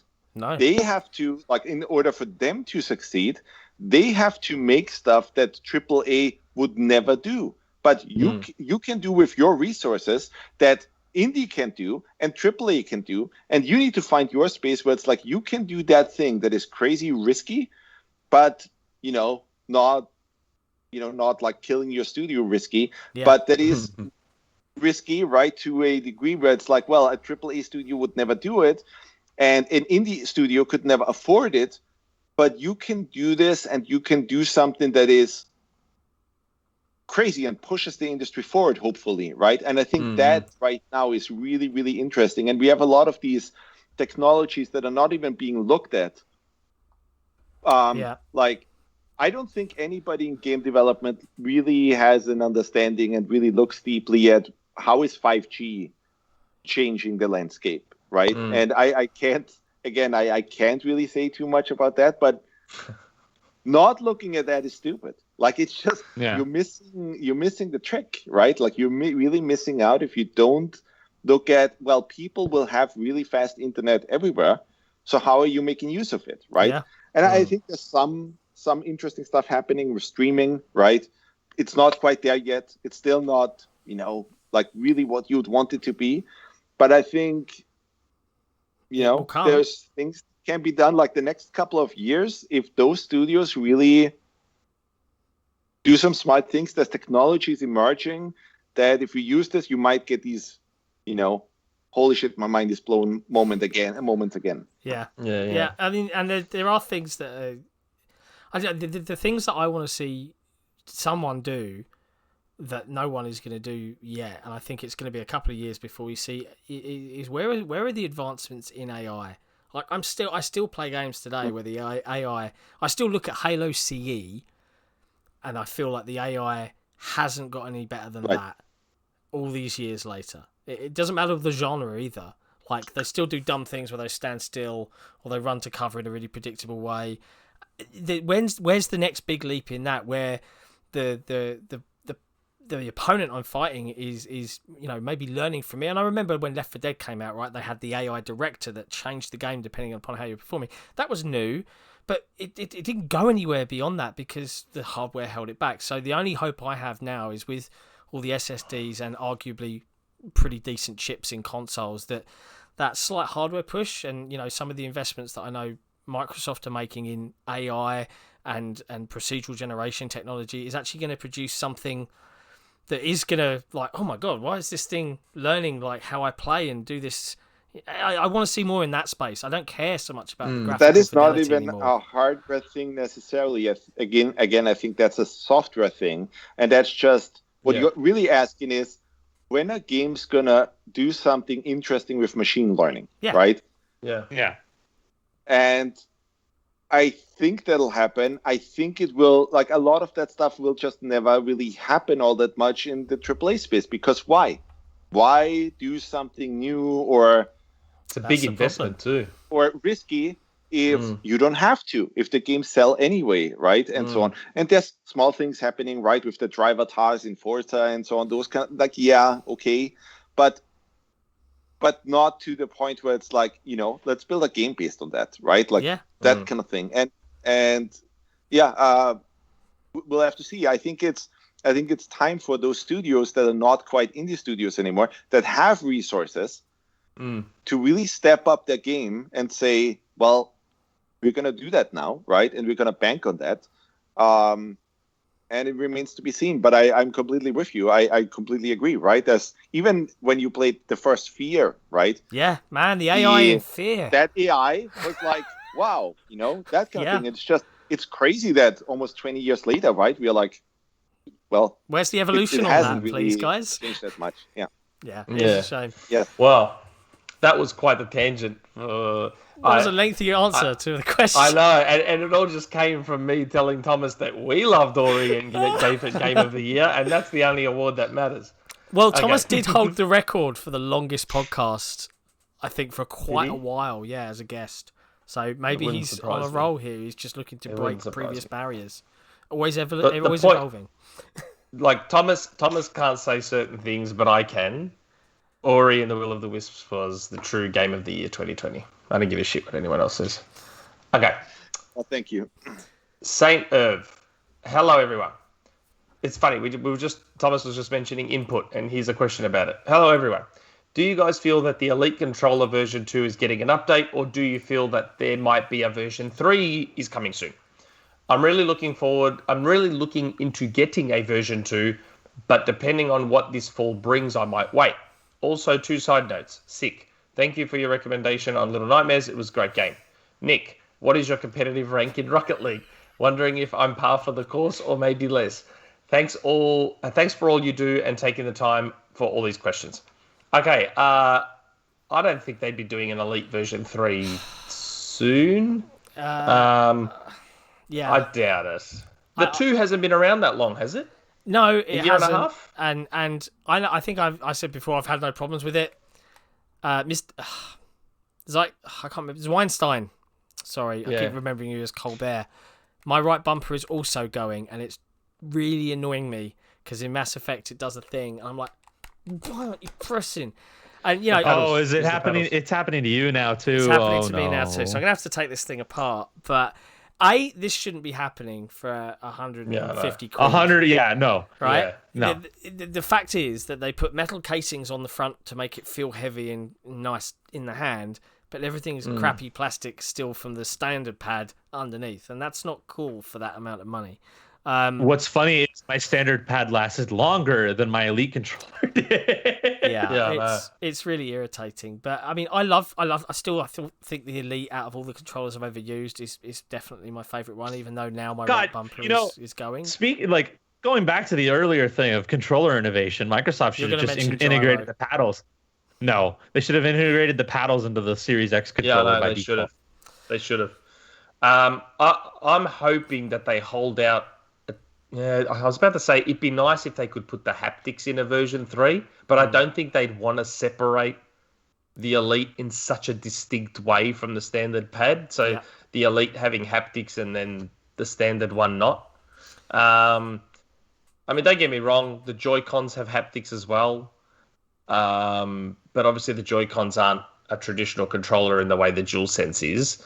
Hopefully Microsoft maybe implements them in the next... Yeah, I've said this before. I don't think you're going to see some massive evolution, to Thomas's point, and particularly with Microsoft. I think the biggest reason for it is 2013.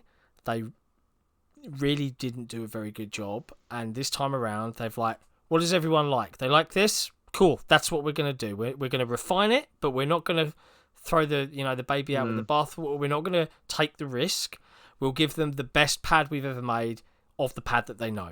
And we're not going to do anything else. Yep. I mean, I would love to see for the next Xbox console, and it sounds nuts, but something like the Oculus Quest controllers with, and your console comes with a thing. So the aiming, you've got some physicality there. But I'm not going to lie, a lot of people just want to put their feet up and sit like this and just play. And I'm not going to deny them that. And I think with backwards compatibility, the second they try and change something, they affect all of that down the line if that's the new de facto, and they're trying to just go that route of supporting everything to the best of their ability. So I just don't see them ever taking a big change, as sad as that is. It's just my 2 cents. Yeah, backwards compatibility is a big thing, especially with accessory-based games and stuff like that. So, but what is your competitive rank in Rocket League? The real meat of my competitive rank in Rocket League, I had just hit Champ 2 in doubles and went on a little bit of a losing streak, so I'm back to Champ 1. Had hit Champ 1 in threes and then again went on a bit of a losing streak, back down to Diamond 3. But yeah, I've hit Champ.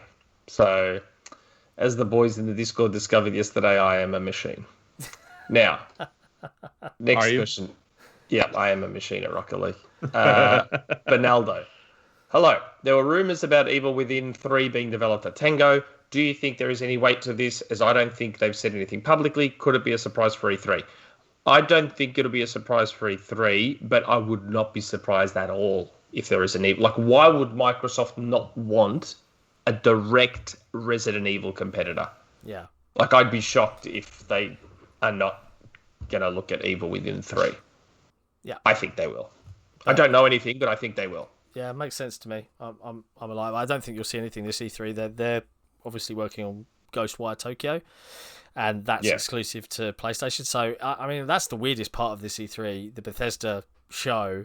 There's just 2 games they're just not going to talk about, because even in the partnership announcement when Microsoft finalized the acquisition, the screens were all blurred when Deathloop and Ghostwire Tokyo were on, and it's like, Come on, Sony. Don't be weird about this. It's so strange. Blame Sony for that one. Such a weird one. So yeah, I think it'll happen, Bernaldo. I'd be very shocked if it didn't. Okay, Mortifer. Hello, everyone. There is mixed information going around about Xbox's E3 show. It seems that Avowed has been in the discussion a lot lately. Do you believe that we might get to see the game during this E3? Also, what is Compulsion cooking for so long? Thanks for your time. Now, Avowed. Someone reached out to me. I'm not going to say who because they might not want me to. But someone reached out to me and asked me. They were like, why am I hearing that Avowed's going to be at Microsoft's E3? I'm like, I don't know. I can speak to some of this. There is a XboxEra poster called Sponger, who's who's advised on some information with regards to both, I think both In Exile and Obsidian in terms of what they've been making, and he quite confidently posted, and it's weird, like he's posted a number of times, but there's no moderator that stepped in at Reset, not that they're verified or moderation. No, I think he's been vetted in the past. Okay. But he said, to my knowledge, Avowed's ready to be shown, and I expect it to be at the show. I'd love to believe him. Oh, okay. And I saw some arguments going back and forth that, can you really have two Bethesda-style RPGs on the same show? Yes. Yeah, why not? Two separate genres. One's sci-fi, one's medieval. Why not? Doesn't Sony do multiples of their style at their shows? Yeah. So how's that any different? I'm inclined to think that there's a good chance it would be, but I haven't heard any direct information either. But that's where the rumor comes from, I believe.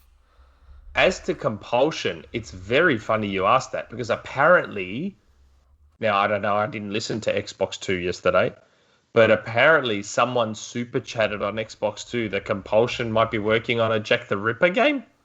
Really? And I'm like, really? What? I'm like, someone, I think, super chatted that. We'd have to confirm that with Rand, because I didn't watch the show, so I don't know. But someone reached out to me and said, have you heard about a Jack the Ripper game? I'm like, no. I think maybe vaguely years ago someone had mentioned something about Jack the Ripper. They're like, it was a super chat on Xbox 2. But apparently Compulsion might be working on a Jack the Ripper game. I presume you're playing as a detective trying to catch Jack the Ripper, because playing as I'd want to play as Jack the Ripper. Why not? That'd be awesome. You play as Jack the Ripper trying to stay away from the cops. Yeah, but you also, the other part of that is murdering women. Well, hold on. Look at Manhunt. Oh, yeah, that's true. Yeah, I didn't even think of that. Yeah, that's Come on, Nick. Use the three brain cells. To be fair, that's a good point. To be fair, Jack the Ripper is a very British myth, legend. Yeah. Also, to be fair, like, I'm sure Nick spends all his brainpower on Rocket League anyway with his Champ 2 ranking. So I was just thinking of Manhunt. You know how in Manhunt you're playing the guy that's killing the other prisoners? Yeah. I just had that in my mind for a Jack the Ripper game. You're just going around killing people, but I didn't. Yeah. As soon as I hear detective game, I always think of LA Noire, and I love the detective genre. Like, I really liked LA Noire, but I liked it the most when you were investigating semi-historical based murders. Call me morbid, but I really did like the whole interrogation. And that's, Thomas, we talk about Evolution, like that was a really unique thing where you had the full facial capture from actors, and it looked a little bit uncanny valley at times, but the fact that you could have to read their faces and try and catch them out, like where's the next step of that? Like where's my next game that's in that genre? Maybe if Compulsion are making that, they can take the next step. I don't know, but I actually completely forgot that Jack the Ripper was famous for that. I actually completely forgot. I just thought he was just sort of your stock standard murderer, and he was a murdery murderous, but I think he did target some ladies particularly. So I'd be curious to see what they're going to do if they are going to do that style of game. Like, it's just a super chat. I have no idea if there's anything to it. I've not heard a thing. So I don't know.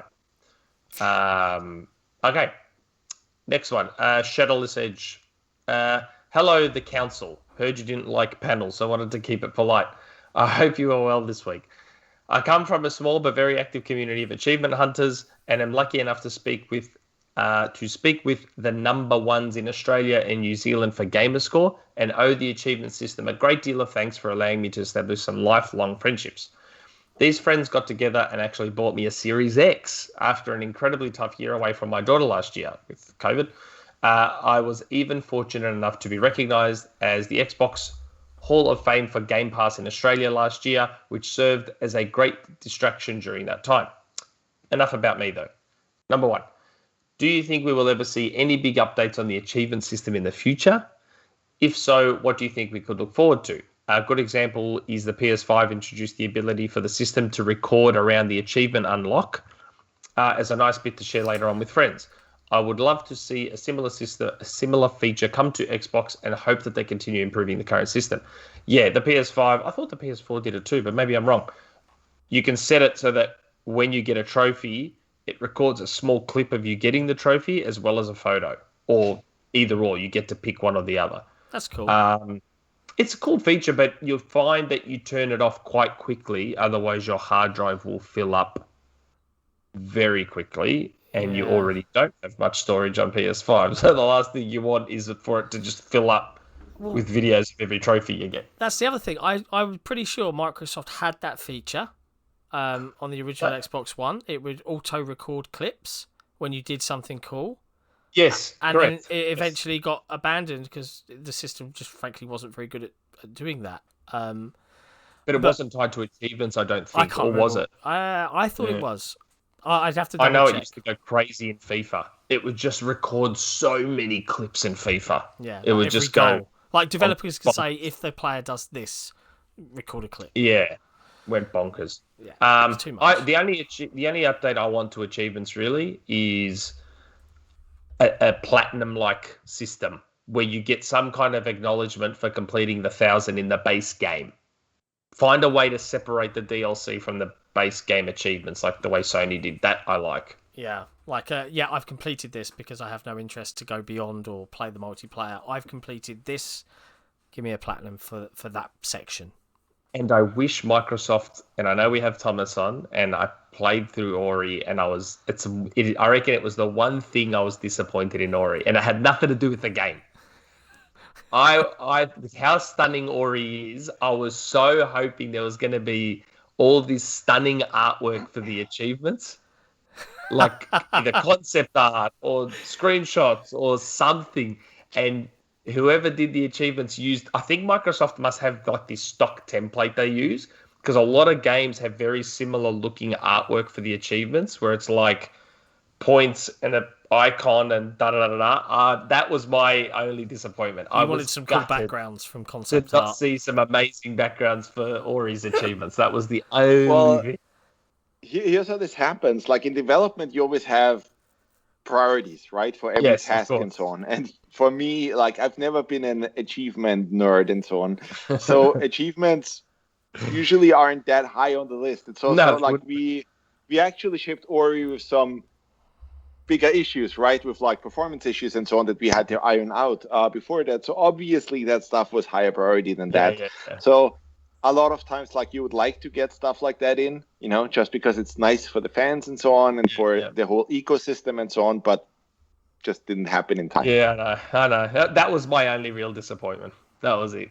Would have been nice. But, yeah, so that's the only change I'd like. Yeah. He's got a second question. Oh, I was going to say, from memory, I know that, I can't remember which Xbox lead said it, but they are looking to do something, but I have no idea what level, what the changes are. They brought in rare achievements, but I think it's just a bit long in the tooth. Like, I've stopped caring about them a long time ago. I know, not knocking on achievement hunters. I know there's a very active community on our forum. I'm not as much as I used to be, but yeah, they do need to do something a bit new and a bit interesting to make it fun again, I guess. But yeah. Second question. Do you think we will see a repeat of the Xbox Hall of Fame in the future, or do you think this was a one-off for the most part? Do you think Xbox will do more in the future to recognize the achievement members in their communities? Really enjoy the show and look forward to hearing your thoughts. Sorry if I asked too much. No, you didn't ask. You're okay. I don't know. I guess it looks like the Hall of Fame thing. Hall of Fame. I fully expect them to carry on leaning into that. The MVP program they do is pretty loved. It's the 20th anniversary coming up. I remember when I can't remember if it was the 10th or the 15th anniversary came up, they started handing out stuff to members that had been on Xbox Live since the beginning and so on and so forth. And you look, Microsoft, now's my time, all right? I've been there since it launched on day one. Give me a free thing. But yeah, oh God, I've just noticed he's put the commode on. Thomas, if you're looking at Nick and thinking, what's going on? You're about to find out. Cerys, we've got a Cerys. Cerys is the next question, so I had to get prepared because there's even GIFs in this one. Yeah, this one's even got GIFs in it. You guys can't all see that. Whoa! Stop the podcast. What? GIFs. No, it's it's GIFs. Come on. Can we please not argue about something where the creator of the word themselves? No, what did I say? What did I say at the beginning of this podcast? That this is pedantry, the podcast. No. In disguise. The creator himself said it's GIF, and it's GIF. And it's GIF. When you make a word, you no longer own that word once it's the common parlance. It is whatever the people say. And the people say it's GIF. That's not how that works. That is how that works. The people make English what it is. Like, I still acknowledge the fact that I'm saying Sega wrong. It doesn't stop me from saying Sega the way I say Sega, but I still acknowledge that I'm saying it wrong. So you guys can keep saying GIF if you want to say the wrong word. Just acknowledge that you're saying it wrong. That's all. Okay, just you're ask the factually question. Incorrect. Look what you've done, You are Cerys. factually incorrect. Look what you've done. The creator himself said it's GIF. So, anyway. What is the difference between panel and board? It's very simple, really. A panel can be an official body of people convened to oversee a casual or professional discussion, often experts in the field. Similarly, a panel can be judicial in nature and discuss such problems and render appropriate judgment. Whereas board is what your audience is. Hey. Very funny. Banned. Only kidding, it's good for morale. I should have saved that Humphrey Littleton channeling for the live show, but I couldn't wait. I don't know who Humphrey Littleton is. Anyway, I massively enjoyed our Sea of Thieves night with the community the other day. Tavish, Jamie, Cage, or Kage, Tavish's fiance, and everyone else was lovely, and I'm so pleased I didn't make an excuse and hide in a corner. It was great to be a part of, and a shame we were not more. I have not changed my opinion on the forced PvP in the game, though. It's like playing paintball. It's only fun with friends, not with strangers. Everyone hates those sweaty pre-made teams who come with their own guns and gear, painting camouflage on their faces with their prepared tactics and stealing all my cursed cannonballs before killing me. Sorry, where was I? Where did this word sweaty come from? I've only heard of it. I know what it refers to, but I've only heard this word being used in a gaming context very, very recently. No, it's been for years. It's getting sweaty in here. It's basically sweaty palms because you're focused. I know what it is, and I know what it refers to, especially in Rocket League. I hear it all the time. But, I feel like I only just heard that word getting used recently. Anyway. You don't play a lot of multiplayer games, Nick. My question for the panel tonight, with Sea of Thieves in mind, is, would you rather have accordions or for arms or hurdy-gurdies for legs? That's the question. Well, it's an obvious answer. I'd rather have hurdy-gurdies for legs because... What are hurdy-gurdies? A hurdy-gurdies is it looks like a guitar. It's an old instrument, yeah. Like this. It's got a hand crank. I'd have hurdy-gurdies for legs because I can do a lot of things with my hands, and if I've got accordions for hands...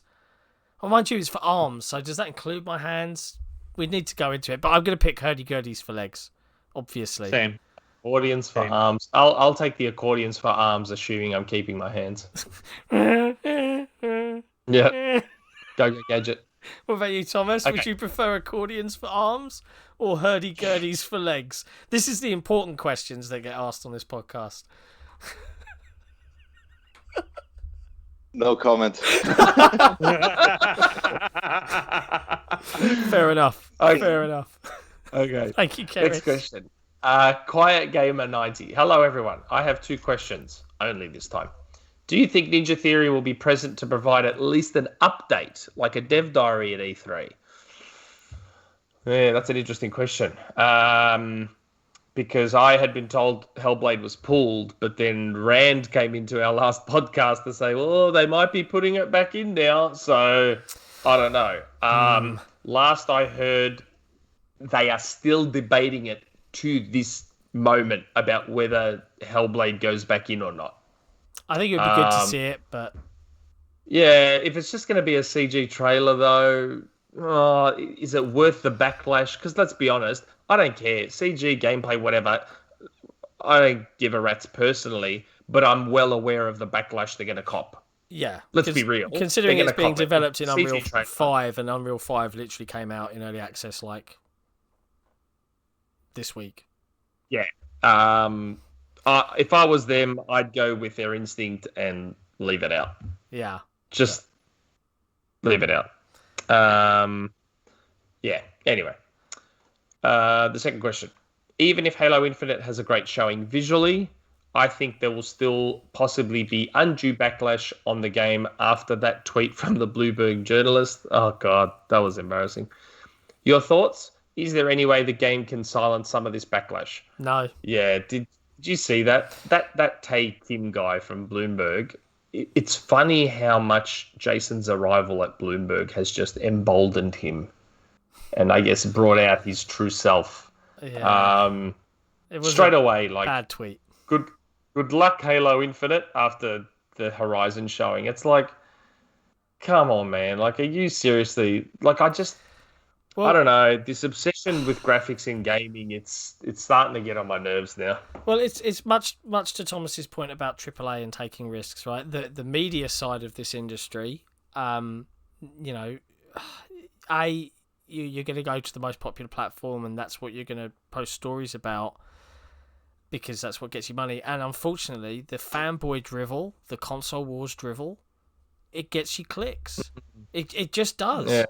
You know, loads of people interacted on that tweet, you know, and it's stupid, but it works for a lot of these companies, and they're just going to keep doing it. I know, but it's frustrating. I agree, but we've said this before. Like, I don't understand, and you'd think adults would know better. Like, Halo as a franchise, it's always been different. Like, we've said this before. Halo 4 is unquestionably the best-looking Halo game, but there were so many sacrifices that had to be made. Yeah, it was a to big have Halo corridor. 4 look that way. Like, there were so many sacrifices that had to be made in terms of what makes a Halo game to have it look that stunning. Yeah.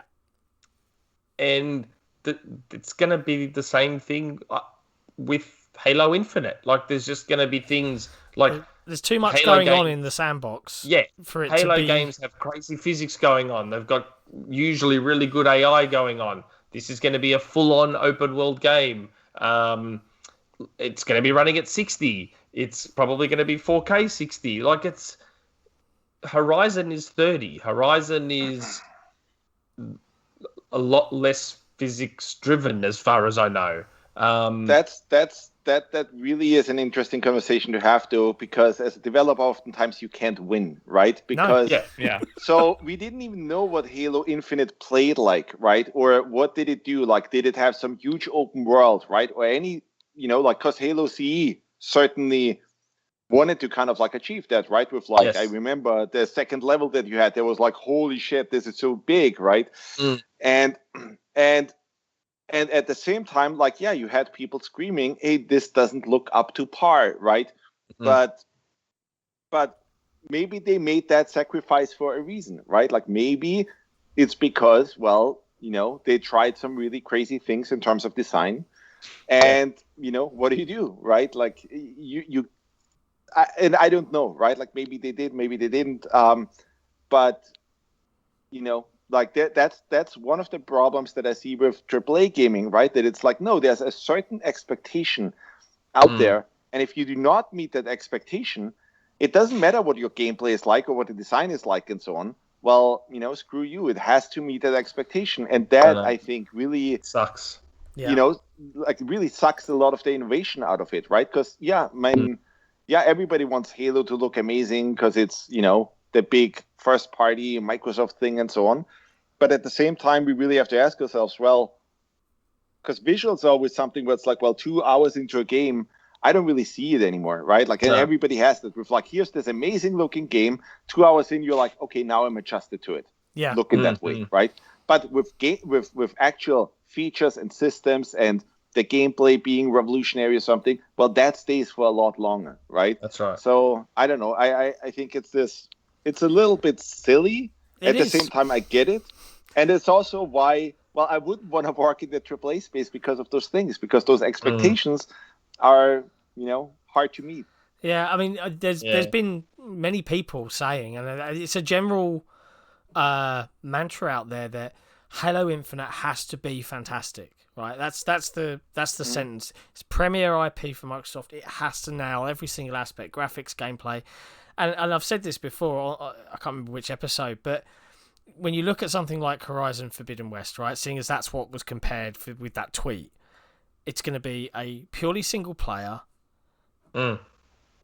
linear to a degree, whatever, it's going to have Halo the same supports story. split screen. But Halo's got to run Horizon all of its does not. stuff, 4-player split screen. You're going to have a full multiplayer suite with all the multiplayer maps and a forged system that supports all those maps and allows user creation and, whatever camera theater mode. And no one in the industry goes, well, their game's just this one thing and it does the one thing really well, but this game does 5 things and it does all 5 things really well, but it doesn't look as pretty, so I'm going to score it lower. And that blows my mind. That's never considered. Like, as a game as a package isn't given some leeway in what it is comparatively to a single player. I've played it. It's done. It's 20 hours. I'm never playing it again. And that just feels weird to me. I don't understand it. But yeah, I think it's, for me, it's the split screen thing that I think a lot of people keep forgetting. Yeah. Like, do you honestly think Horizon Forbidden West would still look the way it does if it had to support 4-player split screen co-op on the same console? Yeah, it wouldn't. Like, I don't know. It's a silly. You're supposed to be adults. Just grow up. Console wars. Colbert. Another Elite controller question. Any rumors about an Elite Series 3 controller for Elite E3? Season 3. Yeah, I know. Elite Series 3 controller for E3. Context, because my Series 2 now has an RB problem again, just like my first Elite controller. Must be me, right? It's not just you, buddy. Yeah. No. Yeah. I We feel had your that pain. discussion. I feel lucky. Like, the only problem I've had with any Xbox controller was my first Elite, which had the peeling grips. I've replaced them with a set from Amazon. It's been perfect since. I had one Joy-Con with drift, replaced it, been fine ever since. I seem to get very lucky with controllers. I don't have any problems with mine. Nice. Yeah. Well, good for you then, Nick. Yeah, once I said lucky, I'm not doing the whole, well, it's not a problem for me. I said I'm obviously very, very lucky. Next question. Okay, so Diogo. I think that's the next question. Yeah. Diogo. Greetings, you prodigious assortment. What I have for you, a question that has been posed on the forums for a while and was even covered recently on You Had Me at Halo. Should Halo Infinite open and or close the Xbox E3 show? Personally, given that it opened 2020 and 2018 and closed 2019, I am largely of the belief it shouldn't. I think Xbox should communicate for fence sitters and people watching for the first time that modern Xbox first party is far more than Halo, Gears, Forza. People were chalking it up to me. It is also for this reason I think Forza Horizon 5 should not open or close the show. That said, Infinite is likely the game with the most to show and definitely the one with the most to prove. So it may make sense as well to kick it off. What are your thoughts? Man, I think it'll open the show. I think it. I think it'll open it. I think it should close it because the problem wouldn't make sense because it's a combined conference with Bethesda. Bethesda is probably likely to go second. I wouldn't be surprised if they just blend them. Here's the reason why I think it should close.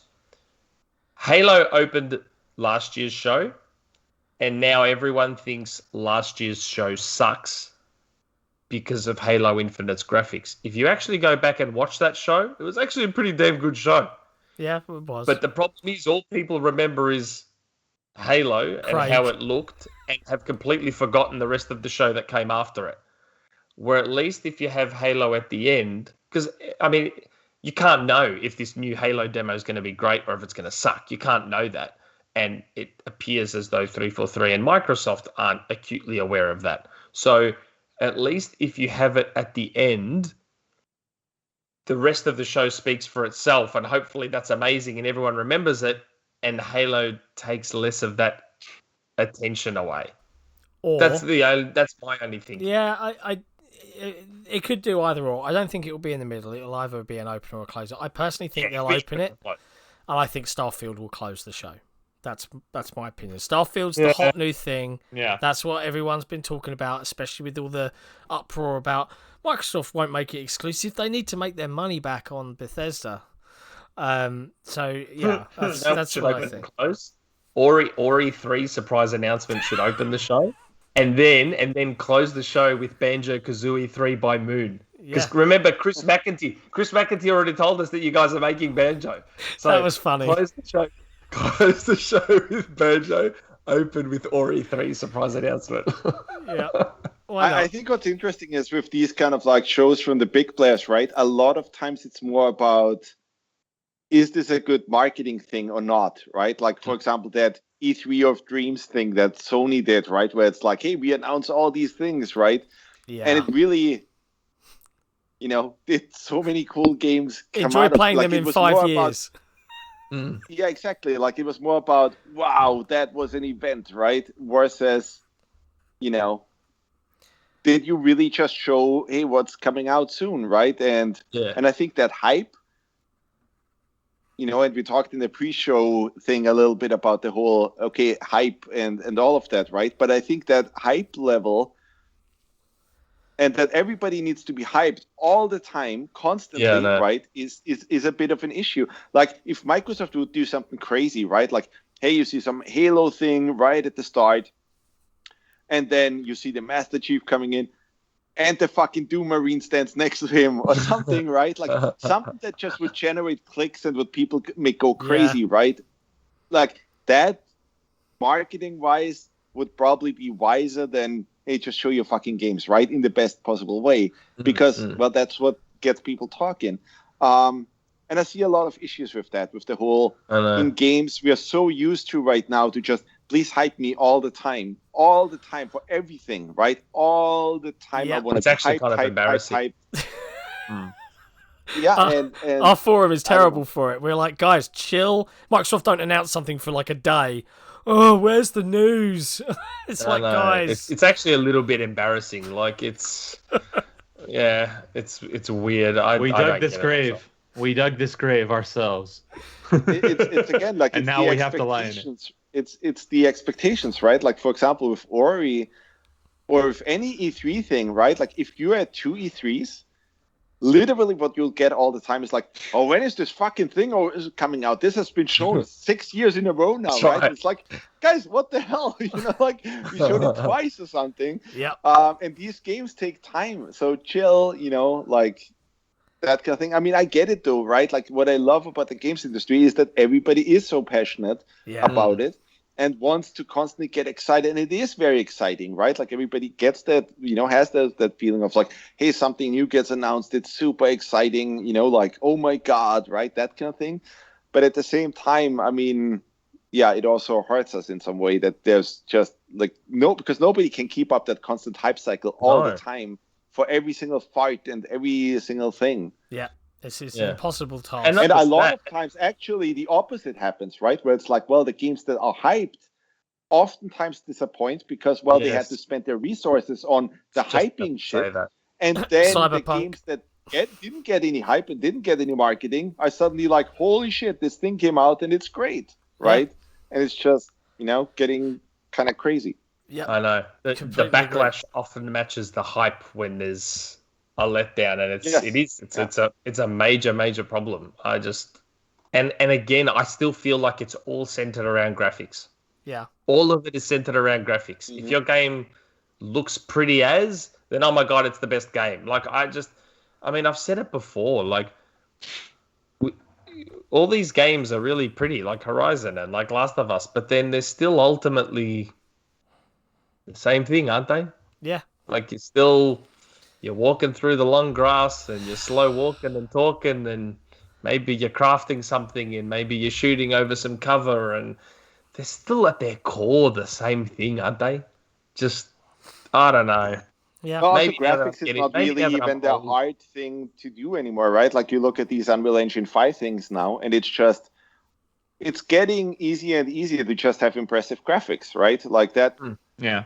It isn't that hard if you do your typical, AAA stuff and so on. Like, now you have Quixel mega scans and all the stuff. People are doing photogrammetry, right? It's really like, I'm always amazed how quickly Capcom can throw some Resident Evil thing together or something, right? Because it's like, boom, here's a Resident Evil, then boom, next year here's a Resident Evil, and then there's the next one, and so on. And a lot of times, like, I look at the last one now, right, like Resident Evil 8, like Village now, and I'm like, yeah, I see exactly how you bought that, right? Because, well, this is all probably scans, because nothing is dynamic, nothing is moving in that world.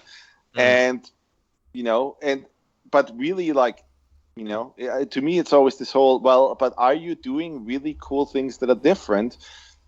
Because, like, the graphics themselves are like, it's one thing, but really I'm here for the gaming experience, right? Like for the, is this really fascinating me? Is this really fun at the end? Yeah. The big thing is... Having said that, though, isn't it a good thing, though? Like, if engines like Unreal 5 make it easier and faster to produce high-quality assets and visuals, doesn't that mean more time can be spent pushing other stuff? I think what happens, though, at the same time, right, is that, well, okay, it gets easy to make something, but the expectation also goes up, right, in terms of, well, how much of that do you have now, right? Like, everything now has to be a fucking open world, right? Every single thing. And it's just, even if the developer knows, like, okay, so I'm probably stepping into another thing here, but like you look at things like Biomutant, right? And I literally do not understand, like, what the hell were you folks smoking if you understand you do not have the resources to fill up your open world with interesting content. Well, why are you creating an open world then, right? Because if it's literally me running through empty environments that admittedly might look pretty, right? Because it's not that hard to do an open world nowadays with, like, hey, I just sculpt the terrain. There's a ton of engines that make it super easy to just, like, a good environment artist in the industry can make a really nice thing in a day, right? Like, here's a stretch that looks really nice in a day. It is significantly harder to take that stretch and make it really fun to play. And I'll make it even shitty. Like, So I'm really getting into the weeds there, but, like, we've obviously been scaling up the team quite a bit. And you would be surprised how many level designers or generally designers, right, are out there who even have nice resumes, right, who, worked at these big studios and all of that, right? But then they come to us, for, like, hey, I'd like to work at Moon. And we give them a test, and it's just, holy shit, they do not understand how to really make an interesting space, right? Like, just the core level design, just the core principles of level design. And I think it's because, well, look at our age, right? Like, if you look at a 20, 25-year-old person now, that person grew up during the PlayStation 2 age and, then played Assassin's Creed and so on. And the open world stuff, well, that's what they know. So that's what they do. And they probably never had to learn, okay, I'm making a really simple level and I have to make it fun. How do you make a really, like, one screen of a thing really fun, right? Because, like, they grew up with, no, this thing is 500 square kilometers big, right? And you just run through it and so on. It's just, like, yeah, cool. People like Nintendo, right? Like a development studio like Nintendo can throw 300 people at a project to just, and I promise you, for sure, when Breath of the Wild got delayed, right? All the time, again and again, right? Like, I am certain the reason why it got delayed is because, well, all of this shit was empty, right? That they had this big empty space and it was just empty and they had to fill it up with content and had to, make it fun. But then, all this open world stuff right now, it's just baffling to me. It's not even, like, I don't even enjoy that much if it's just, hey, so here's your usual open world, and here's 100 things to do, and they're all the same things to do. Just go here, pick up this thing. Go here, pick up this thing. Go here, talk to this person and talk to this person. Boom, quest completed, right? It's just, it's funny. Level design is a secret nerdy passion of mine, Thomas. So, like, maybe I should chat with you after if you're still hiring for level designers. It could be my first big break. But, like, creating an interesting play space is, and you're absolutely right. Like, there's a key difference in designing a small like an arena map level for a first person shooter versus an open world. And the problem with open world is you can go anywhere, right? So how do you tell a player that there's something interesting over here or there's something interesting over here? And I think, when you talk about Breath of the Wild and how they had to stop and refill it, is because they had some of their cool key locations, right? But if there was nothing between A and B, what's the point? Why not just shrink it all back down and have it very compact? I love linear games. I hate the trend of everything has to be open world. It's not even, by the way, it's not even about linear games necessarily, right? It's just about fun per inch, basically, right? Like, have you had your developers spend enough time given the world that they have, right? Like, basically per inch, did you spend enough time on that, right? Because I promise you, there are tons of games right now out there where literally no designer ever touched a certain, even big area in the game, right? Because it's just, hey, the artist made it pretty and you can run through it, but there was no, I can even clearly see it as a designer, right? Like, similar to how in film, when you watch a film, right? Like, you can spot if you're aware of the medium and studied it, right? That, hey, this is badly edited, right? Or, hey, here the color grading is off or something. I can very clearly tell you, like, so there's no designer that ever touched this, but this thing is good, right? Like, this area here is really good. They really put a ton of time into this. But here, this stretch, wow, there's nothing going on. Nobody ever touched this. There was probably just some artist, like putting this stuff together, and it's grading already, where it's just, I get it. It looks nice in the box, right? Or in the marketing that you can say, oh my God, our world is bigger than GTA 5 or some shit like that, right? Yeah. But all goes to naught if you can't fill it up with fun content. And I think that's why I like... go. Oh, I think that also depends on the kinds of games too. Like, if it's a game that's heavily text-based, heavily text-driven, set in a small-ish yet open space where you're not really looking for the minutia of gameplay mechanics being something like, oh well, how can you traverse the city with, I don't know, parkour or whatever, like in Mirror's Edge, but something where it's small, condensed, contained, open enough to allow player freedom of movement, but it's very focused on, well, you're talking with characters a lot, you're progressing a story a lot, like maybe a detective game or something, where your goal isn't just to like platform up levels, but your goal is to figure out like what the clues are, how to put them together, who to talk to, where to go. I think it honestly just depends on what kind of game you're making. And a lot of these, I'm kind of tired of the whole, like, every open world game has to be 1 million square kilometers and it's all like an action RPG with tons of like little abilities, but there's not a lot to use them on. Versus this is an open world, but it's small. It's not super big. There's not a lot going on. But we put so much time in making the world feel realistic and making the world feel alive.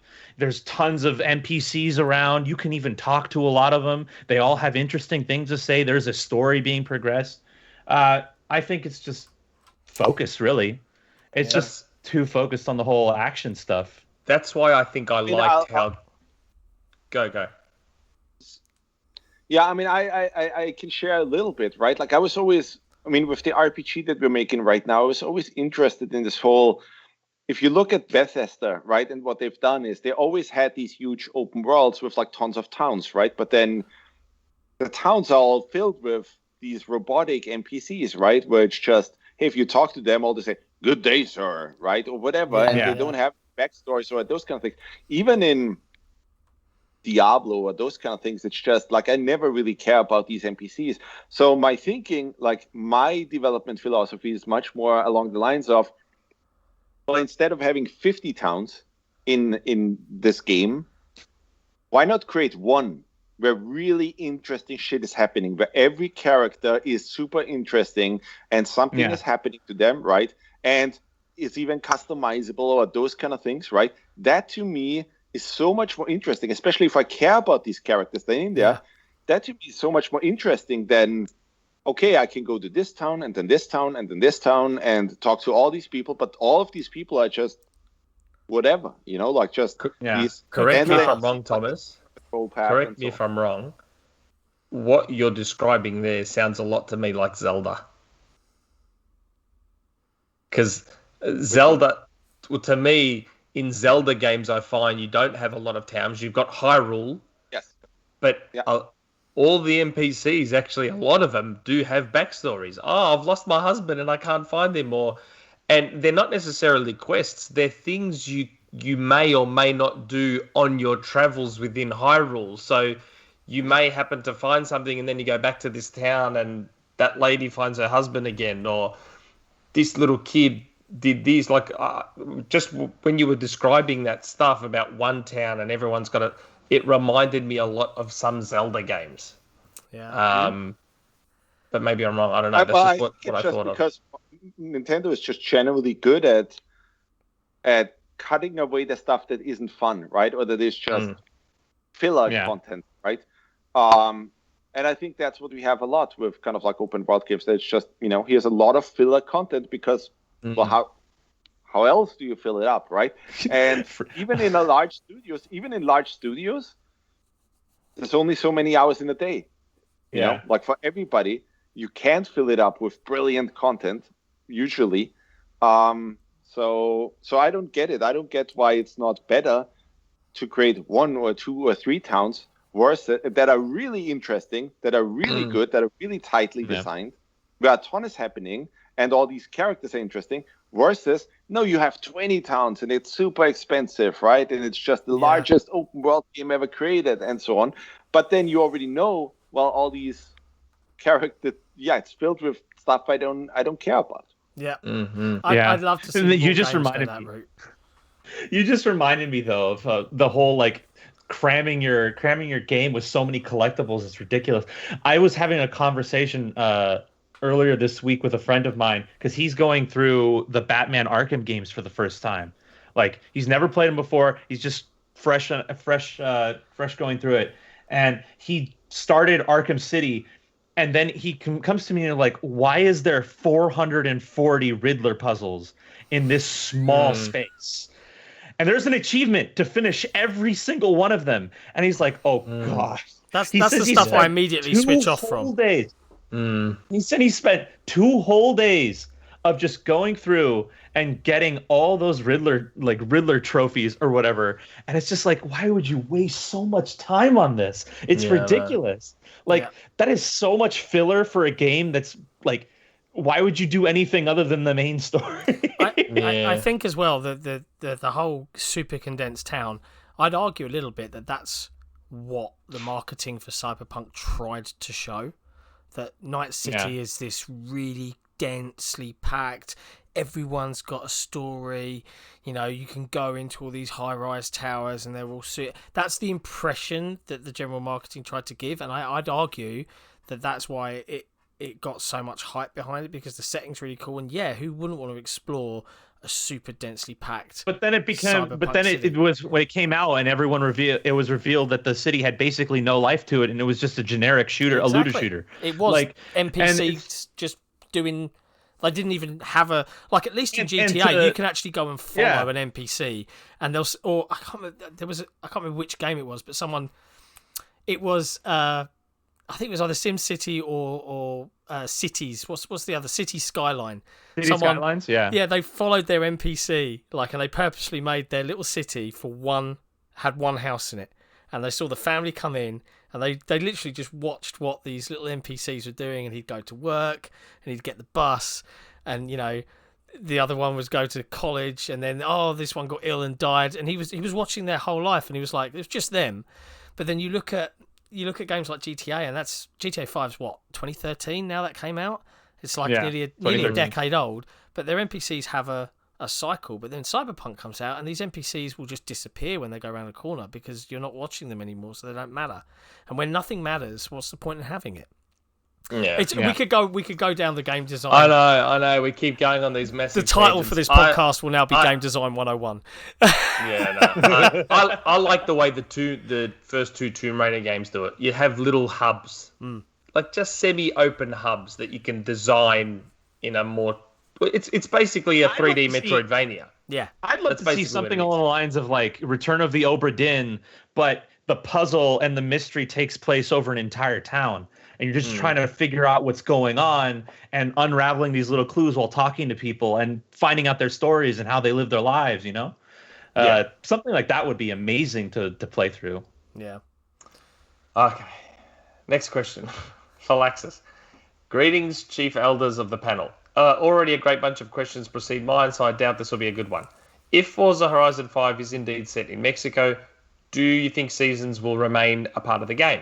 Also, I can imagine something similar to Baja 1000 could be included in the game. Baja 1000 could be included in the game, which would be pretty sweet. Baja 1000 is it's like an off-road tournament. Race. Isn't it that desert race? It's an off-road tournament with like dune buggies, I think. Yeah. I don't. It's not really the same seasons that you have. It's not in the UK, so I don't see how it would be applicable. But maybe you'd see an evolution of the technology, like you would have, real-time weather fronts that do different things, and the puddles might stay on the road and take a little while to come off. All those kind of little tweaks. But I don't know what the evolution to that is. But Playground Games, man, they keep raising the bar as much. I just want a Forza Horizon in Japan. Is that so much? Is that like really hard to ask for? You don't get it. Doesn't look like we get that anytime soon. I liked Forza Horizon 4, and I fully, agree with all of the acclaim that it's got. But it wasn't better than Forza Horizon 3 for me. And bear in mind, I'm from the UK. It was the same game. Well, it was the same game. No, Forza Horizon 2 started trending towards. Forza Horizon 2 started going in the direction of, we're just going to throw a bunch of races at you. And like you'll have so much content to do, you'll just keep playing forever, right? But Forza Horizon 3 was like that, but it lacked any of the initial structure that Forza Horizon 2 had, which kind of led you in that direction anyway. And then Forza Horizon 4 is the same. It's literally just let's put a bunch of blips on the map, and we'll never have to create a structure around this. And like the game is fundamentally great. But that single flaw it has is it doesn't direct you to do anything. It doesn't make anything meaningful. It didn't hook me like Forza Horizon 2 and 3 did. No, I actually like the first one. Horizon 1 was the last Forza Horizon game where I felt invested in what I was doing, because the game slowly opened up the more you did. And it's just like, the first one was well structured, well paced, and even if it was just like, I don't know, curtains on a wireframe holding up that loose little story that they put together of you trying to be the best racer at the festival. Like, at least something was there to guide you to all the content, And I kind of want to go back to that. My favorite Forza Horizon is the Fast and the Furious one. That's actually my favorite one. No, seriously, it's nice and small. You're not overwhelmed with like 1,000,001 things to do. I actually played it twice. I did it on 360 and I did it on Xbox One. I love the open worlds, man. It's great. There's just too much of them. Yeah. Okay. Our good indie dev friend Anorexic has asked the question. Once again, amazing that he's given all our patrons a copy of his game. Yeah. So good. Very cool. Thanks again. This question is for all the prestigious assortment of nice and elegant lads and heralded guest. What is your favorite Xbox E3 moment of all time, or what is your favorite general E3 moment of all time? For me, it would be when Joseph Staten showed off new weapons, vehicle abilities, and player abilities in Halo 2's multiplayer during E3 2004. It was nothing extravagant, but it looked like Halo taken to the next level. As one who hosted Halo LAN parties, still did up until COVID, me too, nothing got me more hyped to have a game in my hands. I have one right off the bat. Go. The initial reveal for Halo Infinite. When they played the trailer on the screen, there wasn't a logo drop. It was just showcase of the engine for a solid 1.5, 2 minutes. Everyone I know from Twitch to Discord to like chat rooms anywhere was all, what the heck am I watching? What the fuck is this? You know? Yeah. And like people were like had their breath taken away from them over how like beautiful the little details that you saw in the images were, how the deer like drinking water, then it hears a sound, looks up, and then you just see a stampede move away, you know? And it's just, all those little details came together. And then the mic drop moment of the camera panning up to see Master Chief holding his helmet. That was good. It was a good trailer. You could hear I saw that live. You could hear the crowd in the E3 stadium almost take the roof off the place. How loud it was at the excitement, you know? That moment is probably rivaled only by the original announcement for backwards compatibility for me. Yeah, that one's good too. That mic drop moment of just, you can play all your games. Like, we're going to have a list of compatible games, and you don't have to rebuy them, and you can just play them on Xbox One. You know, I think in Phil's own words, he thought the roof was going to come off the place with how loud everyone was. For me, I'm tossing up between two.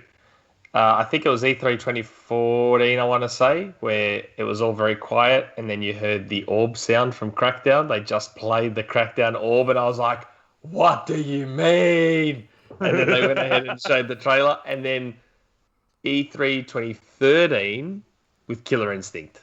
Oh my God! When the entire stadium had the theater had the Killer Instinct theme playing without anything, and you just saw the logo flash on the screens.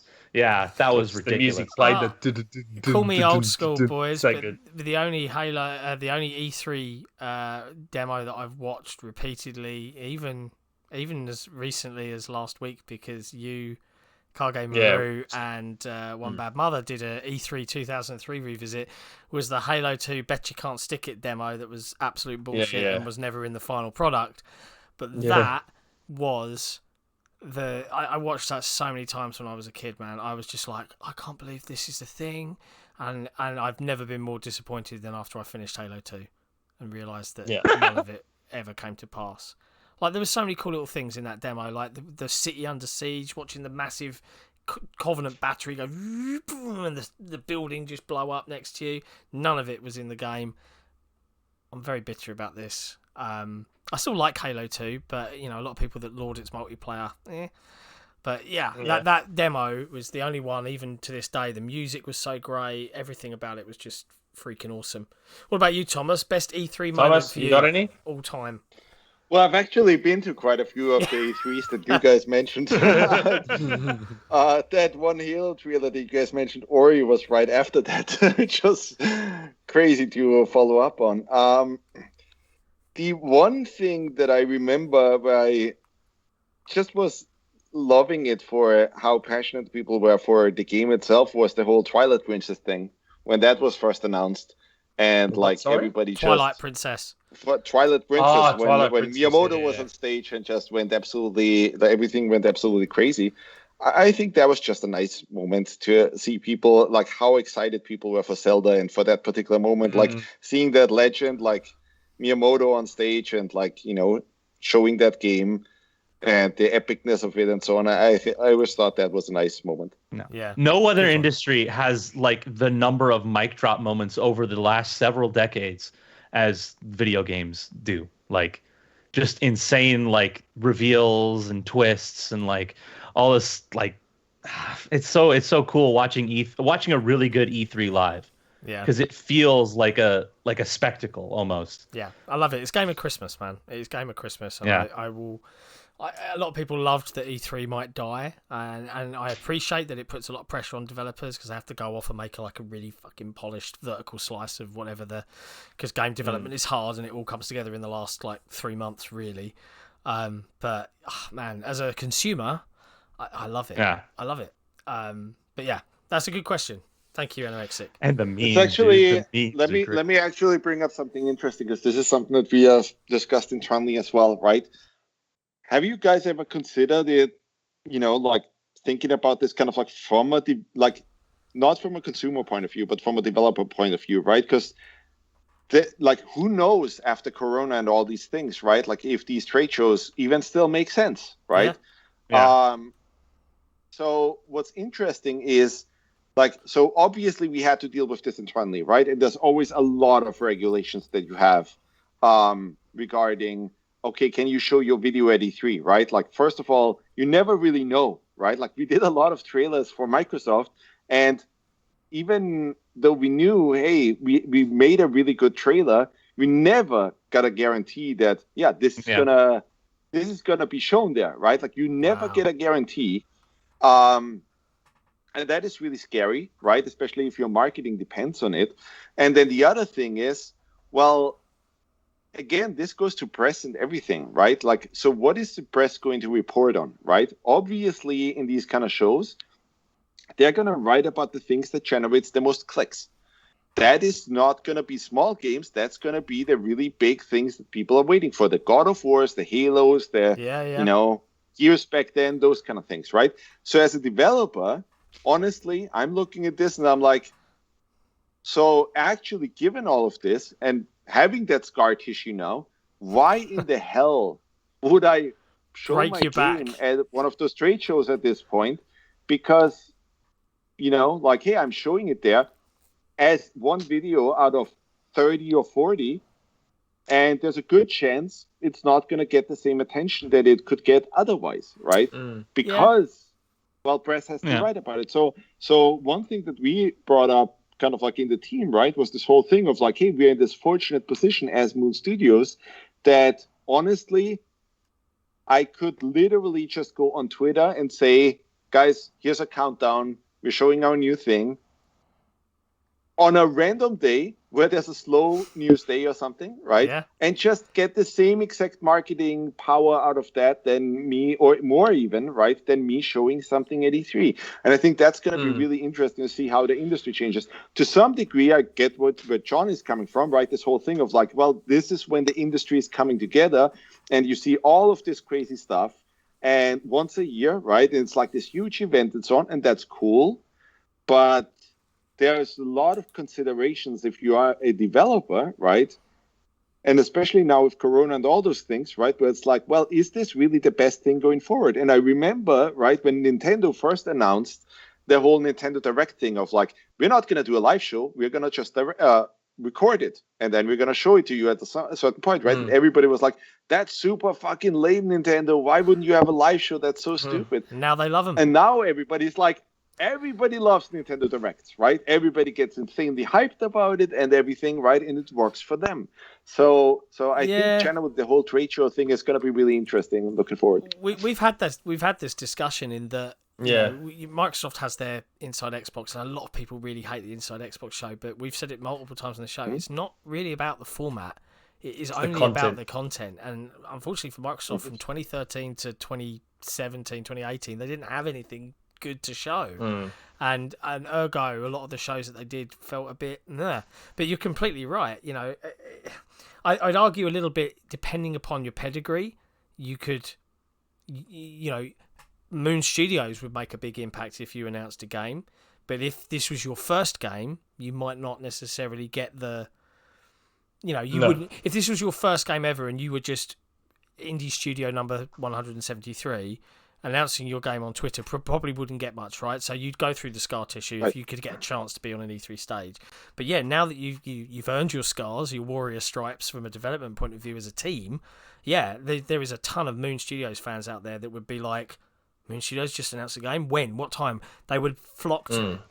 So I think that's absolutely key. But it creates an interesting conundrum, right? Where it's like, really what that says to me is that, well, E3 and Gamescom or those kind of things are going to be the shows where, well, all you're going to see is AAA stuff, right? Because as a smaller developer, well, why would I do that if I don't get the marketing power out of it, right? At that point, like, why do that, right? If I can literally, like, it doesn't cost that much to produce something nowadays, like to make a full video production. why would I do it, right? So I think it's going to be really interesting to see what's going to happen there. And I think part of that also is the whole, well, Microsoft bought Bethesda because, well, they need to fill that stuff up with content, get the hype cycle going, need to have their stuff there, right? And but a lot of other developers that are not in that AAA boat, right? I don't know if you will continue seeing that kind of stuff at these trade shows. Yeah. It's a very, it strikes me a little bit as a chicken and an egg problem.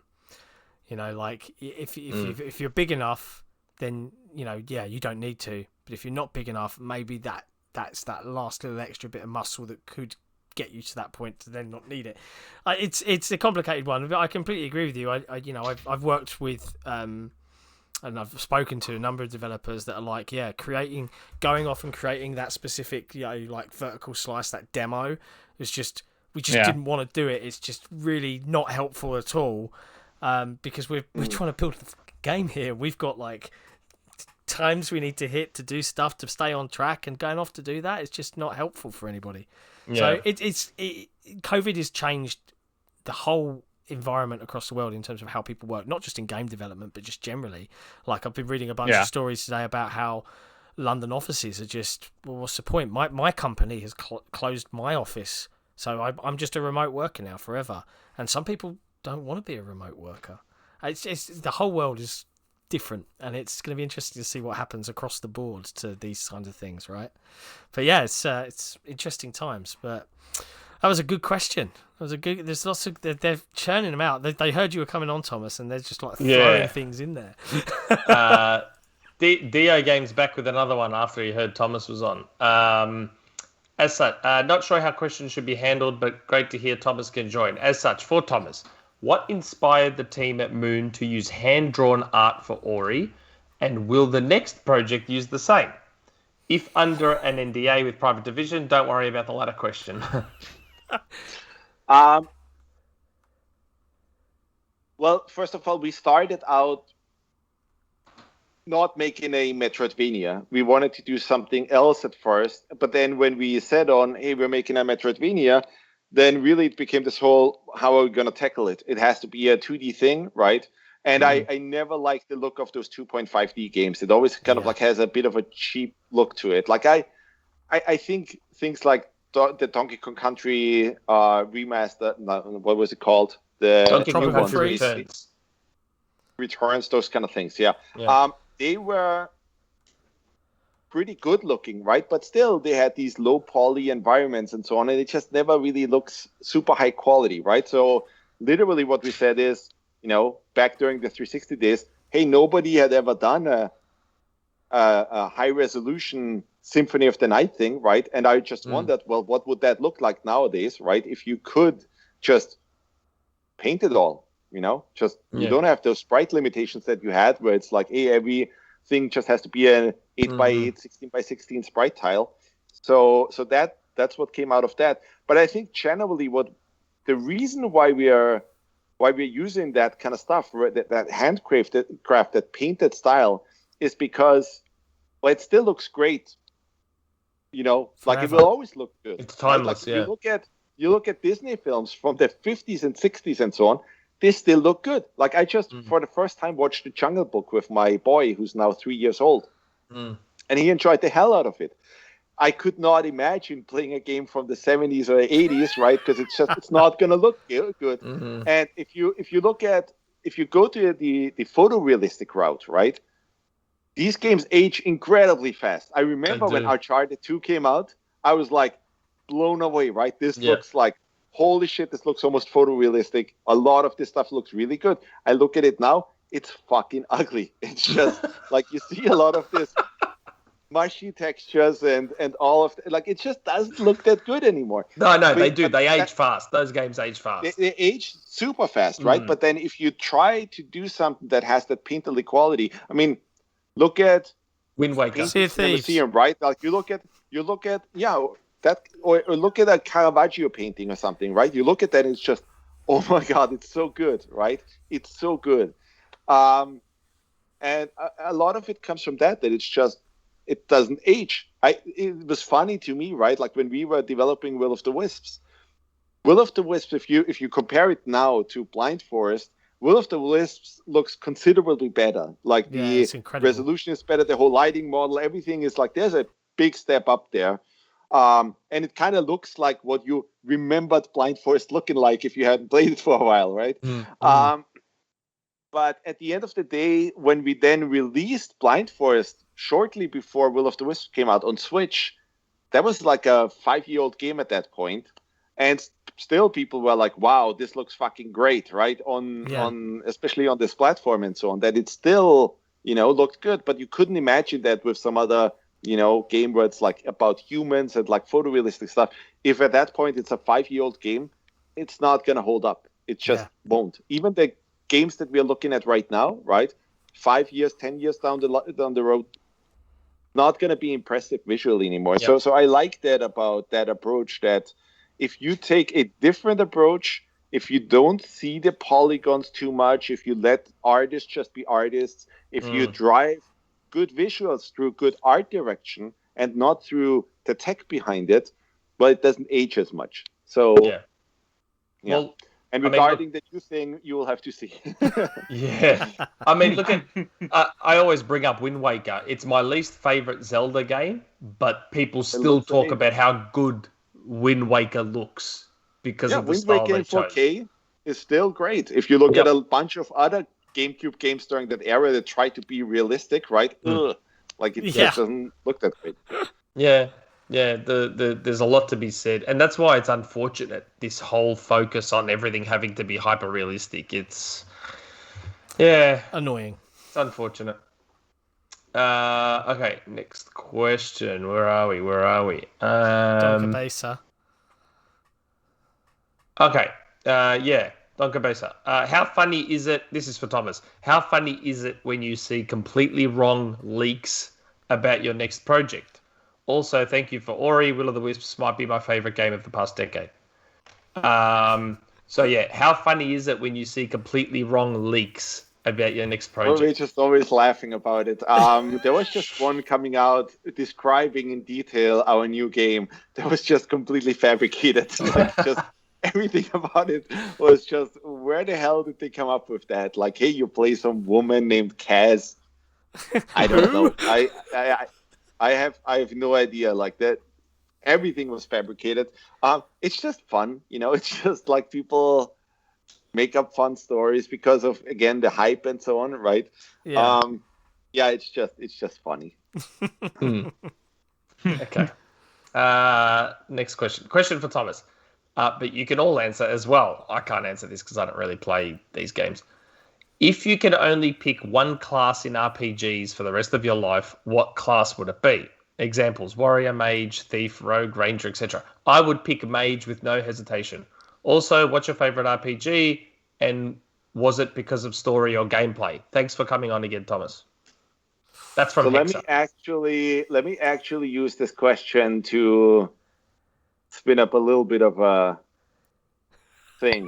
So what's interesting to me is if you look at the ARPG market, right, and this kind of, hey, we're going to give you those, like, basically it's about hard classes versus soft classes. And to quickly explain it to the audience if they don't know it, right, like hard classes basically defines what you have in games like Diablo, right, where you pick this is a barbarian, this is a mage, this is a so-and-so, right? And honestly, I just do not understand the advantage of that system and never have. I think it's much, much more interesting to have a soft class approach where you start with, where basically that you can still have a class in there that you can pick at the start, but you can do whatever. Dark Souls does that, for example, right? Where it's like in Dark Souls, I can pick the knight. And if I'm so inclined, now I'm going to level into intelligence. So I don't just have a knight. I have a knight that can also use some magic and so on, right? And I think that's just so much more interesting to me than the typical hard class approach, because you can do so much more. You can basically allow people to be completely creative, right? Where it's like, I don't have to allow you to create a paladin. You can make your own paladin and just scale in those ways, right?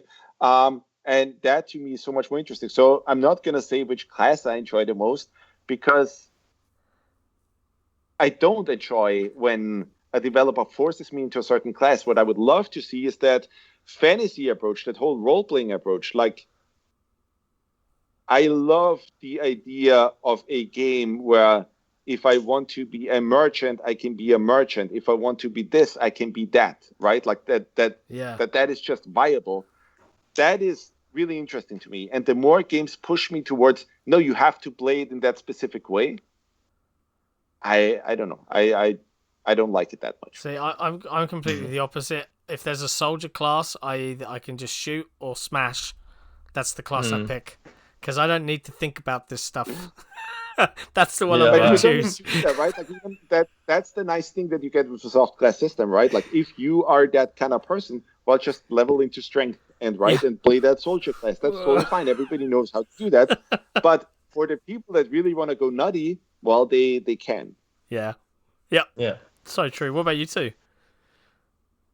I don't. I just go with whatever the attacking option is. Yeah, same as me. Soldier. Whether it's the soldier, whether it's the whatever. Yeah, whatever the attacking guy is. I keep it simple. And I think the second part was what was your favorite RPG ever for the group? I mean, mine would probably be Mass Effect. And even by 2 and 3, is it even an RPG anymore? Probably not. Favorite RPG. God. Paper Mario.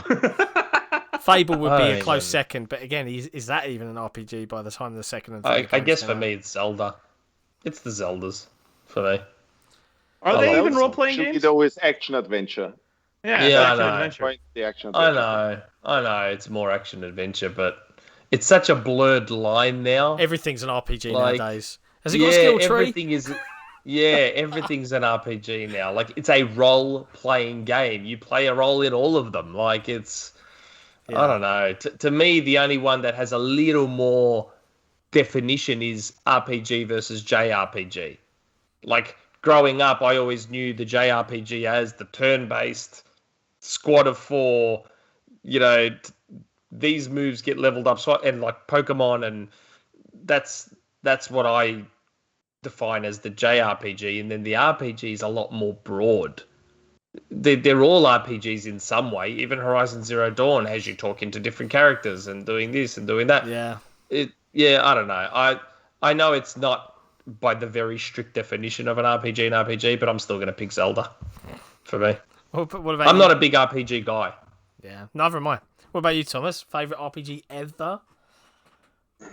Well, I'm going to pick the one where I appreciate the design the most, which is Diablo 2.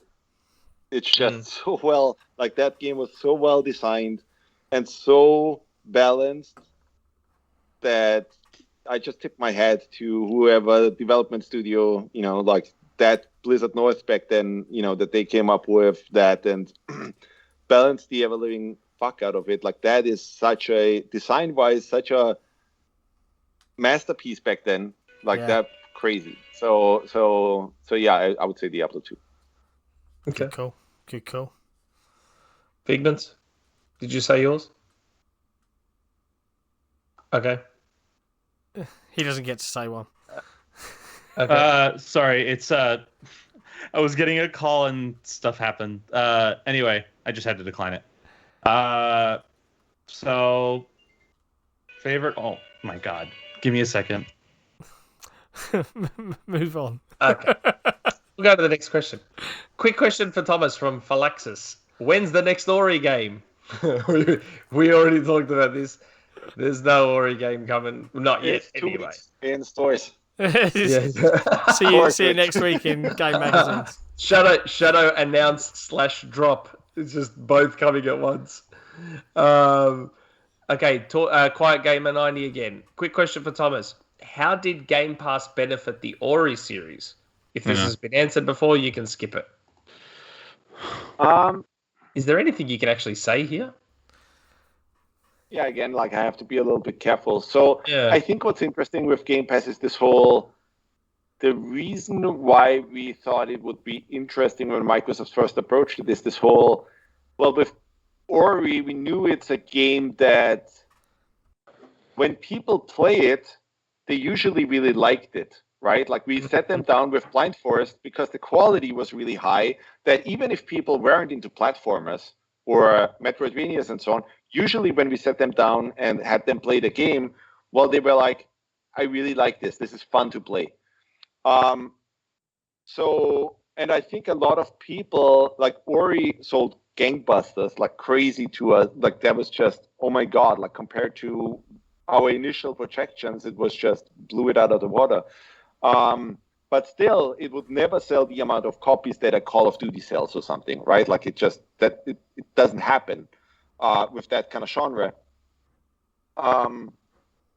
So what we thought could be interesting, right, is that, if everybody gets to play it, well, we'll have a lot more happy players playing it and spreading the word and so on. And that, I think, definitely happened. We also got, I think, a little bit lucky with we're all suffering from this still, but the Corona thing happened right when Ori was released, right? When, we released it in March of 2020, then Corona happened, and what did people do? Well, they were at home watching TV or playing games or those kind of things, right? So that was interesting. I don't know where this will be heading. We were really early with this whole Game Pass thing. A lot of people still are, right? I think the business behind it is changing right now a little bit. But it remains to be seen how it'll turn out for the industry. I think for the gamers, it's certainly a really interesting new thing. Yeah, and everybody loves it. So yeah, it's amazing. And people still buy games that are on Game Pass. I know I've still bought a few. But yeah. Interesting times. Yeah. Okay. I think it's the last one. Question. Mm-hmm. Wow. Last one. We're They there. went nuts this week. We're on basically 3 hours. My God. Roman Bob, what ability was the hardest to get working correctly for Ori? Or were there any fun ones that got cut due to time and other constraints? What happened to the Minecrafts? The minecarts? I want it as DLC. Oh, yeah, that's right. Didn't the first demo have that? Anyway, God, there was another bit to the question. Generally, our approach is always with these games, right? Like even with Blind Force, that was the case, that we almost cut more than what actually goes into the games. And that sounds crazy, but it's a good thing in the end. Like we it's similar to film, right? Where it's like, hey, you shoot 6 hours of footage or something, but then you have to condense it down to a good 2 hours, right? Like you only keep the really good stuff in. And a lot of people say, hey, you really make a film twice, right? Like once during the shooting and once during the editing.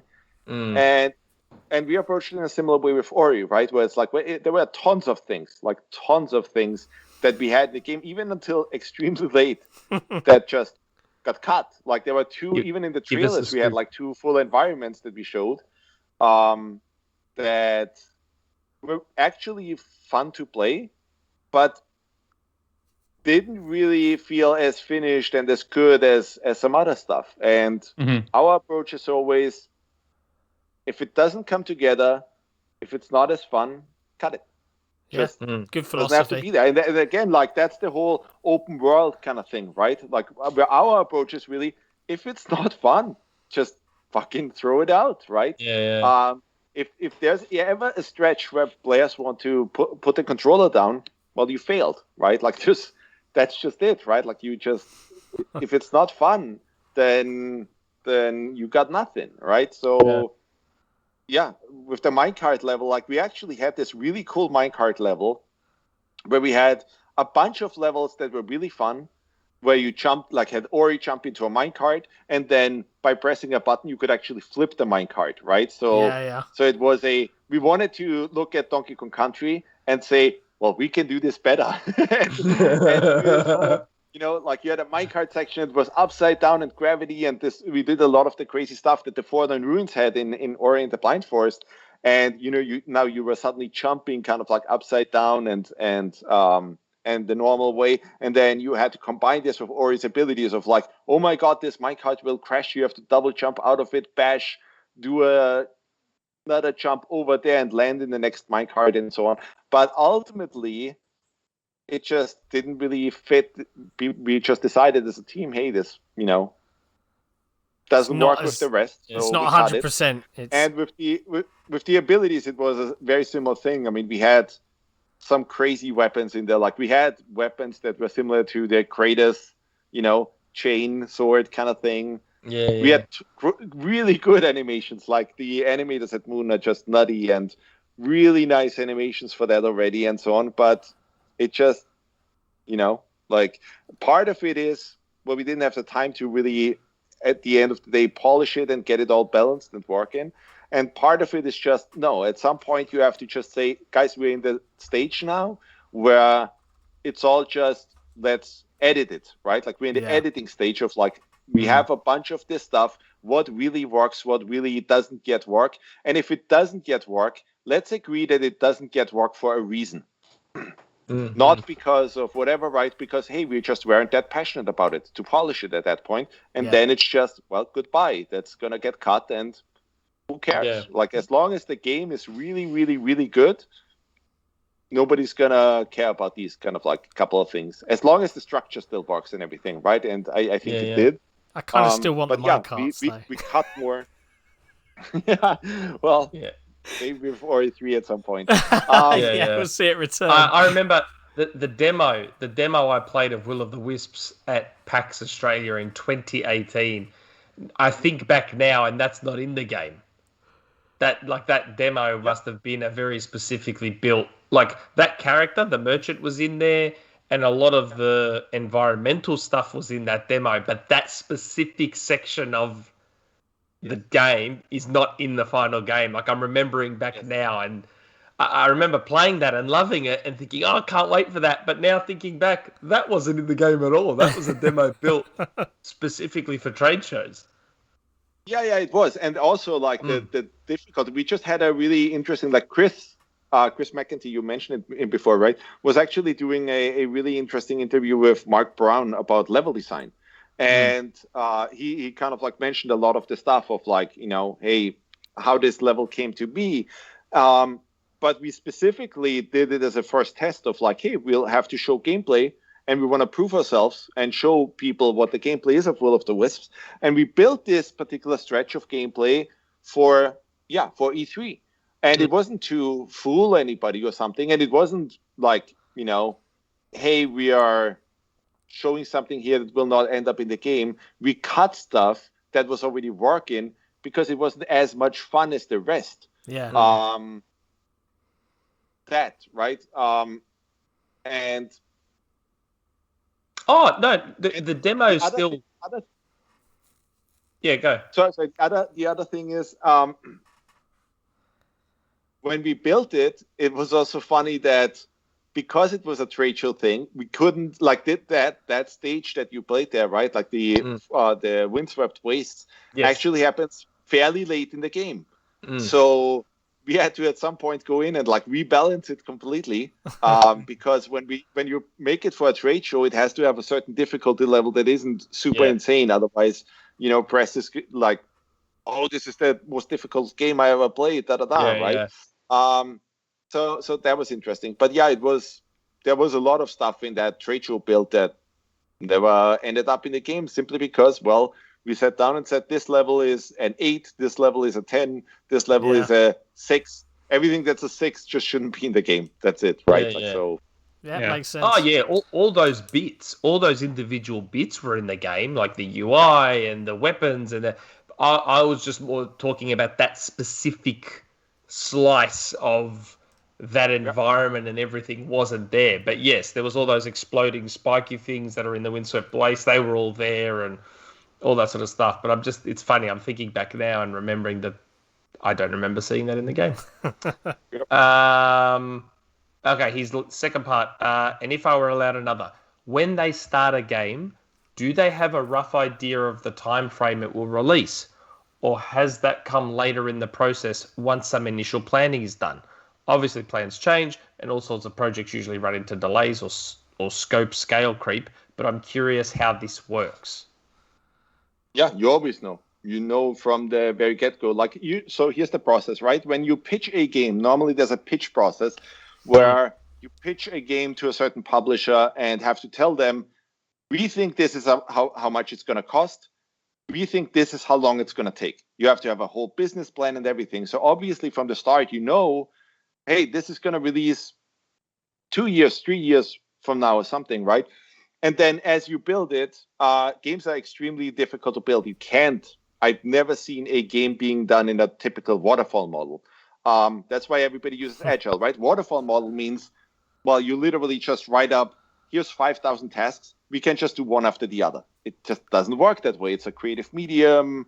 Things change, right? We now did this thing. Actually, all these other things that we thought of, they don't make any sense anymore. So we have to change it. So things change. And, I almost don't know any game that doesn't get delayed at some point, right? Simply because, well, it's notoriously difficult to plan. It's probably one of the most difficult things to plan out there, simply because, well, also games are an accumulative art form. What I mean by that is that if you look at games, we literally are doing the same disciplines that film is doing, right? Like if you release, for example, music, right? Music is not really, I wouldn't say it's accumulative to that degree that games and film are, right? Like with film, there's a lot of art there. There's the, acting and all of that, right? There's also music and those kind of things. If you release an album, well, all you care about is the music, right? And within the music, you care about the mixing and all of that, right? But you have to do that anyway with games. So it's just this really, really, really difficult thing where it's like, well, the gameplay needs to be great, the story needs to be great, the cinematics need to be great, the music needs to be great, and you just tackle all of these challenges all at once. Which is why it's brain damage to make games. It's just stupid difficult.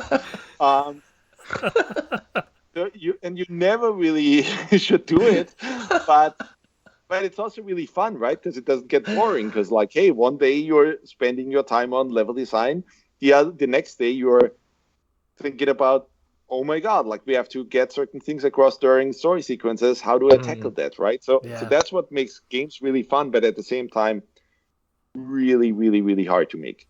Yeah. It's I wouldn't want to be a project manager for a game development studio. No way.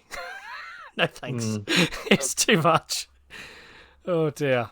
But yeah, that brings our patrons community questions, guys. They definitely went all out this week. Good lord. Man. That feels like a solid 2 hours of community questions with a few tangents chucked in for good measure. So there's only tangents all over the place. There's only one question really left to ask, and I've been asking every guest in the run-up to E3, Thomas. So this is your opportunity. You mentioned earlier the E3 of dreams, right?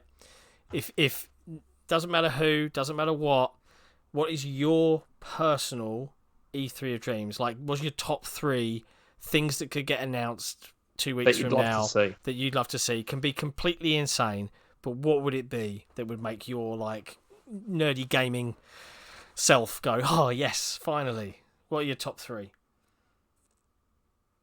That's a really hard question. I love that you're asking me that at 3:13 a.m.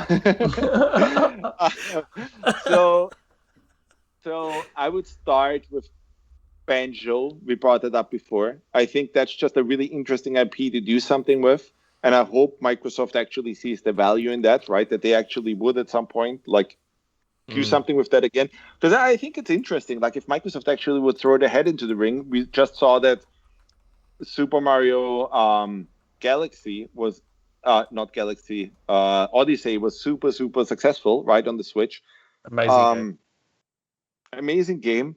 Why not make some competitive thing there, right? So I would say Banjo is something I would love to see. Obviously, I'm always interested in whatever From Software is doing. Yeah. So I would love to see what they're doing with Elden Ring, because I think the Souls games, I get what people, they're, for some people they are too difficult and all of that stuff, right? But obviously there's a lot of brilliance in the Souls games. From a game design perspective, I can imagine, yeah. From a game design, incredibly fascinating what they're doing, and even level design perspective, generally the Japanese, I think right now the Japanese industry understands level design a lot better, sadly, than the Western industry. So definitely kind of whatever From Software is doing. And I would love to see some Breath of the Wild 2 stuff. There you go. They've announced fair chance we'll probably get that. Anything. Yeah. So yeah, that would get me excited, I think. That's a solid list. I was thinking, because it's Microsoft, they've made a big hoo-ha. Xbox turns 20 this year. And I'm like, guys, surely if you've got your nostalgia hats on for all this OG Xbox stuff, you've got to be looking at your nostalgic IPs. When is the year that Banjo Threeie is going to exist? Chris McKenzie promised it last time he was on, so we'll look forward to the show this week. Can't wait to see you guys take a Banjo the stage. remake right now. A proper remake of Banjo for now. I'll take that right now. Yeah, just to get people interested again. Just a full, beautiful, throw everything you can in the graphics, because it's an older game. There's not a lot going on under the hood. Make it, look like a Pixar movie. Whatever you need to do to get people enjoying it again, then go and make your third game, just to wet your whistle. But maybe we'll never see it. I don't know. Microsoft do silly things. That's the way they roll. But look, people have to go to bed. People have to go to bed. People do have to go to bed, including me and Thomas, because you guys have got at least half of your day left, and you've got a full day. So I think, I don't know if it's broken a record, but it's a damned long podcast. So I hope you listen to it in shifts, whatever you need to do. It's definitely broken a record to the point where the Skype recording stopped at 3 hours and has started a fresh one, which I've never seen happen before. Well, thankfully there hasn't been a power cut. No. Yeah. Anyway, so Thomas, thanks for coming on. I appreciate it. Thanks a lot, Thomas. Crazy short notice, but it's been really good fun. And sorry again for this camera shenanigans. I don't know what's going on with this camera. This is super stupid. The audio people won't know, and YouTube people probably aren't watching the screen half the time anyway, so they'll be fine. But it's been a genuine pleasure having you on again, and we can't wait to see the Moon ARPG whenever it gets revealed. We'll be. I tried to get him to announce it and reveal it here, but he wouldn't do it. Funny that. There's all sorts of things in the way. But when it does, maybe we'll have you back on again when you're free to speak a little bit more about it. And I'm sure we'd love to. We'll get you back on again after the new game is revealed. We'll do a 4-hour 2-parter with an intermission in or something. I don't know. But it's been a throw blast. up the Monty Python intermission music. Yeah, why not? But yeah, so without further ado, thank you very much for everyone for watching. Don't forget to like, subscribe if you love what we do. Head over to our Patreon. You can support us directly there. And if you're not a member on the XboxEra forums, you probably should join up, because there's lots of lovely community members that you can get involved with. Actually, we should get Thomas to join up. We won't crack the shits at you, Thomas, if you say stuff on our forum. We won't get angry at you. You can say whatever you want on our forum. Yeah, it's okay. But yeah, so without further ado, we'll see you guys next time. Over and out. See ya, everybody. No worries. Ciao for now. Thank you, everybody.